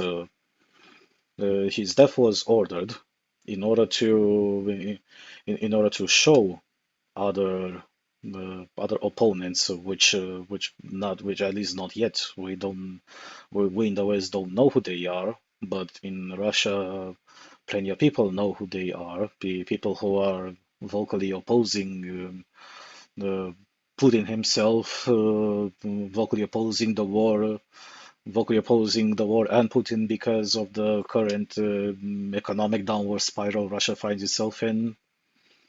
Uh, Russia, Putin's regime got rid of Navalny both as a show of force, but also as a warning sign to the rest of the opponents to essentially remind them to practice self-censorship, or much more friendly said, keep their mouths shut and not contest the powers that rule the country. Nothing more, nothing less. Moving on now from away from Europe, but still related to Europe. The South China Morning Post. This is a follow-up to the article from the previous podcast about EU thinking of sanctions against the Chinese companies, especially those who directly funnel sensitive Western imports into Russia. China firms in EU firing line as Hungary yields to anti-Russia sanctions package. Three mainland Chinese companies and one based in Hong Kong could be blacklisted and banned from trading with Europe as soon as Wednesday. They are accused of getting around the bloc's efforts to choke Russian supplies of European-made dual-use goods. The European Union could blacklist Chinese firms accused of circumventing sanctions as soon as Wednesday, after Hungary said it will not veto the latest package of punitive measures against Russia. There is no reason to veto it, Hungarian Minister Peter Szijjártó told reporters in Brussels after a meeting with his ministerial counterparts on Monday evening, adding that he thought the EU is making the wrong decision. On Sunday, Chinese Public Security Minister Wang Xiaohong, who was in Budapest to sign cooperation agreements on policing and security, told Hungarian Prime Minister Viktor Orban that Hungary was a good friend and companion who has stood the test of time, according to a statement from China. Diplomats said that EU ambassadors could not finalize the 13th package of sanctions at a meeting on Wednesday, since Hungary was the only holdout during initial discussions last week. Three mainland Chinese firms and one Hong Kong company could be blacklisted and banned from trading with EU countries as part of the package for allegedly circumventing the bloc's efforts to choke the supply of European-made dual-use goods to Russia. Media reports have named the companies as mainland China-based Guangzhou Ausei Technology Co. Limited, Shenzhen Biguang Trading Company Limited, Yilufa Electronics Limited, and the Hong Kong-based RG Solutions Limited. According to a post on Soapbox, a weekly newsletter about EU-China trade, the firms are listed on some Russian e-commerce sites and ship electronics and were just traders, not producers. The ban could mark the first listing of mainland companies on the EU's Annex IV roster of censored firms. Last summer, officials removed 5 Chinese entities from a previous sanctions package after assurances from Beijing that the practice would stop. EU leaders directly raised the name of 13 other Chinese entities that said were providing Moscow with sanctioned goods with President Xi Jinping during a summit in Beijing in December. Beijing has strongly condemned the suggestion that its firms could be listed. Addressing a United Nations Security Council session on the conflict last week, Chinese envoy Zhang Jun lashed out at unilateral sanctions. During a meeting with US Secretary of State Antony Blinken in Munich last Friday, Foreign Minister Wang Yi asked him to lift illegal unilateral sanctions on Chinese companies and individuals and not harm China's legitimate development rights. In an on-stage interview at the Munich Security Conference, Wang rejected any moves to blame China or to shift the responsibility of resolving the Ukraine crisis to China. The veteran diplomat subsequently met his Ukrainian counterpart Dmytro Kuleba and told him that China does not sell lethal weapons to conflict areas or parties to conflicts, according to a foreign ministry readout. The EU's 13th sanctions package targets almost 200 individuals and businesses alleged to be aiding Russia's military effort. Its passage comes as the war ticks toward its second anniversary and as the tide looks to be turning against Ukraine. I hope it will be approved before the 24th of February, the EU's Foreign Affairs Minister Josep Borrell told a news press conference on Monday evening. The decimated city of Avdiivka fell to Russia on Saturday after months of fighting, while a mood of pessimism hung over the Munich summit last weekend. Attending the summit, Ukrainian President Volodymyr Zelensky appealed for continued Western military support amid waning enthusiasm on US right wing. Monday's meeting of the EU's 27 foreign ministers in Brussels was attended by Yulia Navalnaya, the widow of Alexei Navalny, a Russian opposition leader who died in a remote prison in the Arctic Circle last Friday. In a joint statement, the ministers said they would spare no efforts to hold Russia's political leadership and authorities to account, in close coordination with our partners, and impose further costs for the sanctions, including through sanctions. Borrell on Monday proposed renaming its human rights sanctions regime for Navalny. Now it will be called, if the ministers agree, they agree politically, but it has to go through the technical process. The Navalny regime on global human rights sanctions. This will be the way of keeping his memory alive, Borrell said. There are currently 4 Chinese officials listed under the sanctions regime for their part in alleged human rights abuses in Xinjiang. One entity, the Xinjiang Production and Construction Corps Public Security Bureau, is also listed. Well, as the title of the previous podcast mentioned, we found xenophobia at the EU headquarters. Uh, uh, Chinese Foreign Minister Wang Yi can always bullshit and parrot the statement to the foreign press that oh yeah, but China doesn't do exactly anything. Plus, we don't exactly sell lethal products, and there see look in diplomacy how that's exactly a half truth. because the Chinese definitely do not contribute by by providing lethal ammunition or lethal products. That may be that may be partially true, but they do, and this is not exactly a secret. This is just the typical bullshit that China has been pushing since ever when it comes to their own affairs, especially when their affairs concern others or when they concern a pretty hot context such as the war in Ukraine.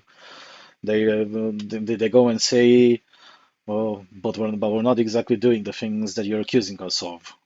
But when the thing that deranges them the most is that you're accusing them of doing something, and when you get a reaction like this one, uh, which that doesn't exactly look hysterical, but it definitely looks so hostile, and they look like they've been personally offended by this. You know that they're doing it. It's if you don't believe me, you're welcome to read Henry Kissinger's book Diplomacy, and as he's the one that essentially brought China out of the darkness, out of the communist darkness, which was deep in it thanks to Mao's regime. I'm pretty sure he knows pretty well what he's talking about. I'm just saying. Well, overall, this is a step in the good direction. There should definitely be many more companies on that list because just these three ones, yeah, they don't sound like they're a lot, but they're good. But if you look in whatever public records you can find, these are pretty big companies in which trade in the tens of millions of dollars. And just because you find their stuff on Alibaba, but that's just the surface level. The the dealings between China and Russia, especially in the current context, they're not done through Alibaba. Even if you could find a way to somehow breach their servers and then breach the messaging, no. These discussions are carried out at the governmental level, or at the governmental level, but between other unknown bureaucrats. Maybe bureaucrats which don't well, which have a face, but they don't have exactly the most public of faces, or they don't have a public face at all, which are appointed by their governments in order to discuss things like these and negotiate according to the terms and limits they're provided by their higher ups. Look, we're gonna need this, this, and this. You are offered this, this, and this. So try to get the best deal for us. How do you think? One best example of a discussion between these bureaucrats. Look in history. Look at the Sykes-Picot Agreement. Who knew back then who was Sykes and who knew who was Picot? And what dealings what dealings did exactly the French have aside from the Lebanon area and to some extent a part of Syria during World War One? Not much. But then but then they decide between each other because the spheres of influence conflicted, and then we got what ended up happening. Just as a pure example, completely unrelated to the current situation with the sanctions. But that's how dealings are done. Now we're at the very last article, and I kind of saved the most insane one for the last one. Of course, just as you know, we're going to be moving to the conspiracy theory on the planet. The Sydney Morning Herald. Violence, anxiety in students as young as 5. Marks of the COVID generation. Uh-oh. In part 2 of the series, the experts discuss reports of students struggling and teachers being physically attacked in the aftermath of school closures during the pandemic. Young children are losing control and hitting out at teachers, while older students are struggling with anger management and problem solving because they could not practice key social skills when schools shut during the COVID-19 pandemic. Their difficulties are turbocharging anxiety, depression, and technology abuse, a panel of top psychologists and educators have warned. Addendum: The COVID fallout education. This month marks 4 years since China's cough outbreak was deemed a public health emergency of international concern, heralding the start of a traumatic period many of us would prefer to forget.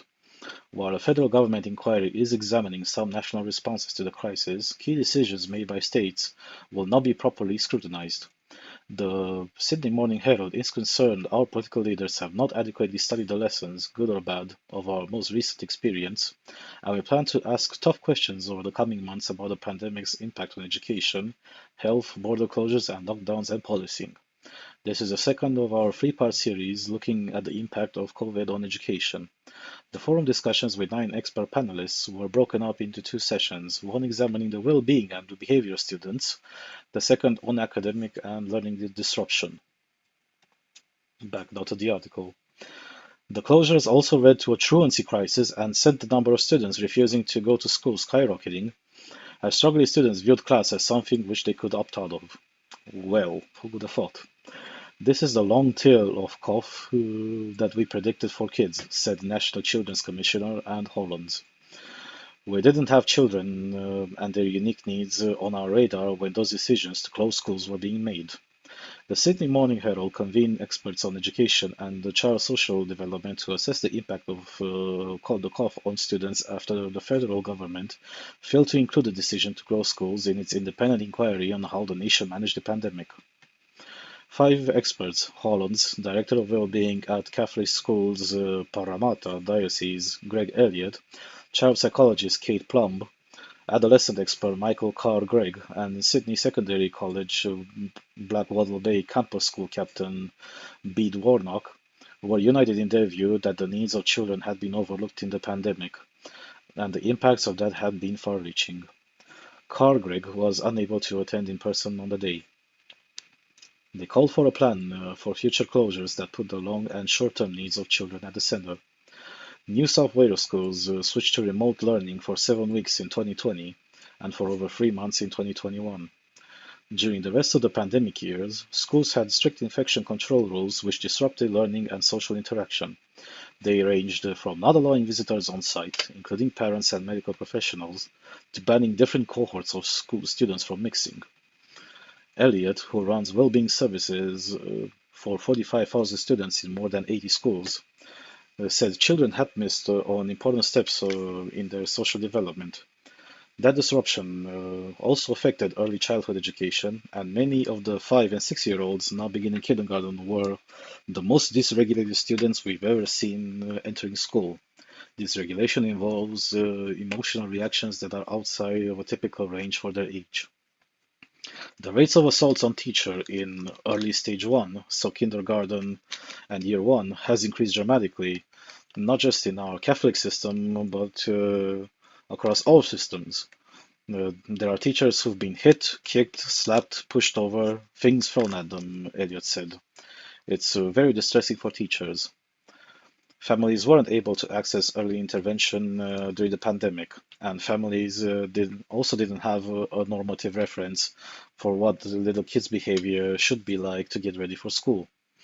Without that basic intervention and socialization, they come into a highly stimulating big social environment and can't cope.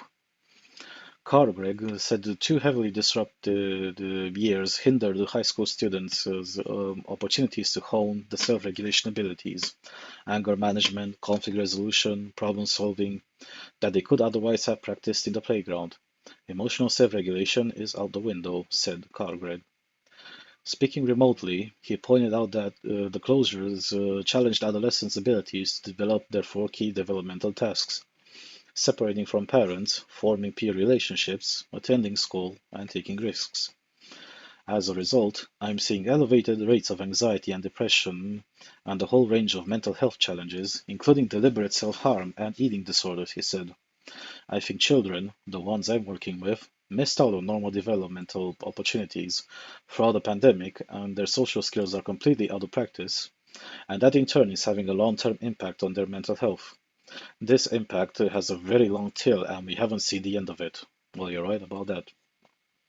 Responding to questions about the Herald series, Education Minister Prue Carr, who was in opposition during the pandemic, said the decisions were based on the best possible expert advice. It shouldn't shock anyone who works in education that in many ways the cough pandemic has had a huge impact on our children and their futures, particularly in areas that were subjected to harder lockdown, she told reporters. This is why we as a government are serious about putting counselors in schools because of the mental health challenges as a result of the pandemic, particularly for our secondary school students. It was also one of the reasons behind the pay increase for school counselors, he said. There is little reliable data to measure lingering emotional and psychological impacts of the cough, or more like the cough measures. The impacts vary between students, schools, and families, but child psychologist Kate Plum has witnessed issues too, particularly among those with special needs. These young people who started in year 7 in 2021 are really struggling, like extraordinarily, she said. School avoidance, increased anxiety, questioning neurodiversity, it's almost like they've imploded. The decision to send all students back to school at once in 2021, rather than stage a slower re-entry, also left some reeling. And then all of a sudden, it was like, go back to school, no ifs and ands or buts. They found that very jarring. The coping skills were just tapped out. A key but overlooked issue was sleep, said school captain Bede Warnock, a view supported by other panelists. Many high school students completely subverted their habits during the pandemic. They would log on to online school at 8, fall asleep at 9, and sleep the rest of the day, he said. It's become a little more normal, but for a lot of people, I feel like it also hasn't. Elliot agreed. They found it very difficult to adjust, and you know what a teenager is like when they haven't had enough sleep. They can be either entirely disengaged or antisocial. Some of that is still the case. Data shows absenteeism has surged since lockdowns. The proportion of children with attendance problems has risen from 25% in 2019 to more than a third last year, and school refusal has become an intractable problem. Before lockdowns, most students assumed that there was no option other than attending school, even if they struggled to fit due to mental health issues or neurodivergence. It was just what the community expected. You go in and you put up with it, said Elliot. Remote learning gave them an alternative. When we snapped back to regular school, there was a whole cohort of students who could not snap back, he said. And we're still seeing that now with high rates of people refusing to attend school, as Plum said. The mask will come off and the mask couldn't go back on. Carl Gregg, who is based in Melbourne, said refusal might be driven by psychological distress being intensified by the lockdowns. It disrupted their routines, it created social isolation, and the thing about social isolation is it's just about the worst thing for mental health, he said. No one knows how to fix the school refusal problem, which is estimated to affect between 1 and 5% of the students. Too little. In most cases, parents have tried everything to get their kid back to school, and the school says, well, they just have to come back. That's the law, Plum said. But waiting lists for psychologists have blown out beyond 6 months. Many parents don't know how to find help for their children or have the resources to pay for it. They also felt a deep sense of shame, said Elliot. There is no parent who doesn't understand that part of being a mom or a dad is to get their kid to school, which is often why it's so late when they ask for help. Plum said many schools had also failed to return to pre-COVID norms when it came to welcoming parents and outside source services like hers back onto the grounds. It was kind of like the system closed ranks, and they haven't opened yet, she said. Depending on the school, depending on who's in charge, I can either have quite productive conversation with schools, or I get gate kept by the front office. I can't get beyond that. Parents can't get into the school. Questions remain over how many students dropped out of the system entirely during COVID. There was a group of kids who had been loosely connected to school before. I think we lost thousands of them, said Holland. Warnock was almost one of them. After disruptions through years 9 and 10, he told his mother he would leave at the end of year 10. I'm just not into academia. It's not for me. And then he visited his high school campus, was re-energized and changed his mind. Now he's school captain.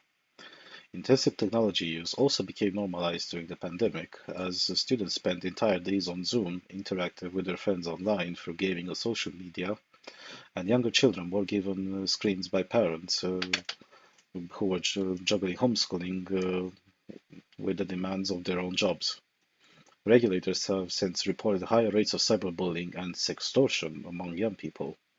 Elliot, who has doubled the number of counselors in his system since the pandemic, said that had been reflected in the experience in the schools. There has been an increase in the inappropriate use of social media since the coup, he said. There was poor supervision of children using devices, so having to explicitly teach good behaviors and safe behaviors with social media has been a theme ever since. It's a shift Warnock noticed among his friends. Everyone became so dependent on social media to communicate.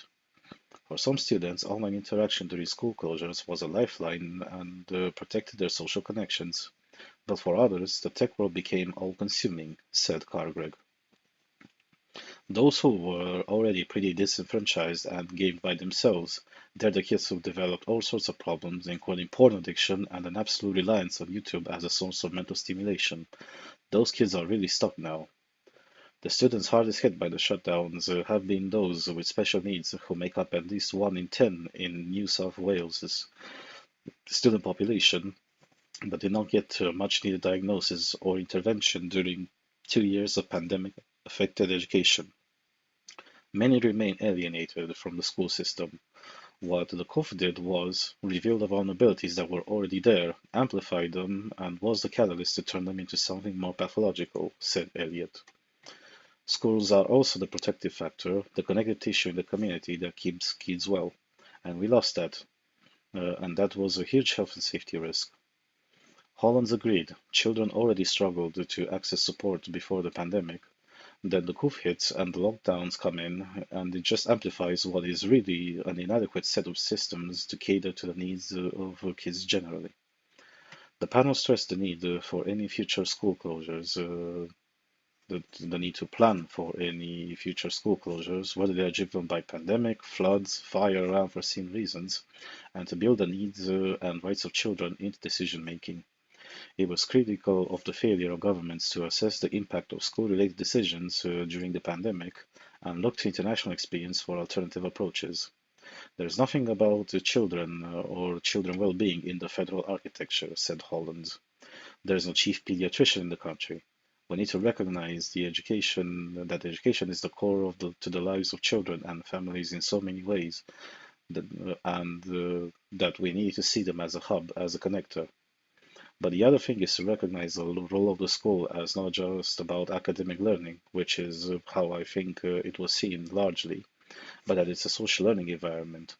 We need a plan that would acknowledge this as one of the unique elements, the needs of children, that learning is a social thing. Well, it's not as if several years ago mm, I was sitting on a sofa in an apartment in Cluj with Lucian doing podcasts and commenting about what consequences these measures were going to have. And we are right now here in 2024, technically 1 year after the pandemic is over, more like a year for severe for some lunatic countries, but let's say 2 years for the rest of the planet.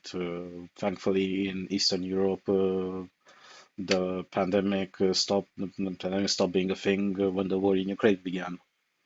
But it appears that other people are realizing way too late about the things that they were warned. And this serves as a good example as to what exactly happens when you surrender too much power to the state. And I believe that a lot of people in a lot of countries, especially countries that enforce draconian lockdowns, Australia being a very good example, but there were also many others because everybody ended up being synchronously stupid during that period, and looking like panic chickens at what was happening in China. Then in Europe in particular, everybody took the example of Italy, and we all know what happened after that. This farce with online schooling is not just did not just happen in Australia. This happened mostly in the first world, and in countries where at least the parents could afford such things. I'm speaking here personally about the case Romania because that's where I spent most of the pandemic, leaving aside the first lockdown that I spent right here in the UK. Uh, schooling online was an entire farce. First of all, in the legal framework of state education, there is absolutely no obligation for a teacher in a school to have a computer or a tablet or God knows what in order to teach classes online. Because there's also no specification whatsoever that said teacher has to also have the necessary competence in operating IT equipment in order to use such things. So even if they had them, they could have simply said, and that's what a lot of people ended up saying, that, well, I either don't have a PC at home or I don't have a tablet at home, so I can't carry the classes in the way that you want. Uh, so the same thing applies to the kids as well. Uh, there was a tiny grift of about several tens of thousands of tablets, which were initially bought by the Ministry of Education. And after a few months, nobody heard absolutely anything about it. The justification behind that was that they were meant to offer those tablets to the disadvantaged children, part of families who could not afford such IT equipment. And yeah, that's how a gift sounds like. I haven't received a single confirmation that at least one kid in the entire country got one of those mythical tablets which were bought by the state. And in places where at least the teachers try to take this situation with online schooling seriously. Sticking again here with state education, because in private education it was a completely different story. Uh, mm, the things went pretty crazy, and I've seen over the course of the interval when online school was a thing, not just in K through 12 education, but referring here specifically in the structure of middle school and high school, but also at the university level, because even those people had to resort to online schooling, and the sheer dysfunctionality. The vast majority of people that did exactly just as the article mentions. They woke up in the morning, they logged in, they muted their mic, and then they just simply fell asleep and continued sleeping. After that, with either the computer turned on or with the phone turned on and stuff like that. But in private education, it was different. Online schooling was taken much more seriously in that, because yeah, who would have thought when it comes to private education, meaning that you as a school, you have to appease parents who pay quite a hefty sum of money per child to get it educated. Uh, even if the government shuts down your school physically, you still have to find a solution, because you can't exactly afford to lose those kids in any way, shape, or form, and even more importantly, to lose the money that the parents of those kids are paying to your school. So from at least in from this entire debacle, the those parents who had their children in private schools, they ended up being much better off to a slightly better degree than those in public schools. But still, it was a sheer abnormality. and everybody had to suffer through this idiocy. And it's very sad to see this. And it's even going to be more sad when the consequences of these actions taken by the state. It doesn't matter if it was at the federal level or at the state level or provincial level or at a local level. The the consequences of these are that they have been obvious to a very few people, on a few people in that moment. And they're going to get increasingly more obvious and increasingly more alarming. Thankfully, the, this is also one of the aspects where we can see the differences between the ways the pandemic measures were applied. When we look at the case of Australia, and I'm still using the example Australia because that's also another example that can be referred back to if you are to go and watch the last minutes of the World Sofa reports I filmed with Luciano. That's exactly where we were talking about things that were happening in Oceania, and a good part of them were related in one way or another to the response to the coup. And it was absolutely shocking. One of the things that saved a good chunk of Romanian kids from not going insane, just like these kids mentioned in this article in Australia, was that the application of the pandemic measures, even though on paper they were harsh, in reality, well, if you were a kid below the age of 14, you couldn't legally be penalized for being outside at the wrong time.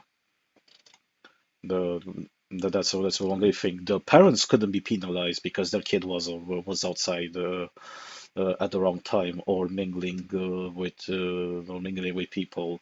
Australia is that country where they hunted people on beaches when they were sitting alone on the said beach because they were outside of their house, and they did such punishments very religiously. Although with some varying degrees, because yeah, Australia is still a large country. You can't expect enforcement in New South Wales to be the same one as in what's that place called? The Northern Territories, uh, that area, that encompasses a good chunk of North Australia, where essentially you have only tiny towns and ranches the size of several small countries. But overall, we're going to take here the most egregious examples, which sadly happen to be the norm. Well, what exactly did you expect was going to happen? And uh, and even this article is still being although the bunch of people that were part of this panel, this article is talking about, kind of reached the same conclusion that holy shit, situation's fucked up, or yeah, or more like I'm gonna use the military term here, the situation's snafu. Uh, the mentality applied is still uh, if they are very naive, then I'm sorry for them for being naive. The, they should start looking at what other countries the countries which have much normal children post-pandemic than what they have, and replicate that model, or they're simply grifters, because there's no other explanation why it's advocating for where we're going to put more counselors and we're going to put more support staff in schools in order to assist the kids with their issues with the mental issues that they got during the pandemic. So again, the experts that brought you into this quicksand of shit, uh, you're essentially resorting to another sort of experts, most of them who aren't equipped for this. Uh, while more people will help, not in an not within an institution, not within a school.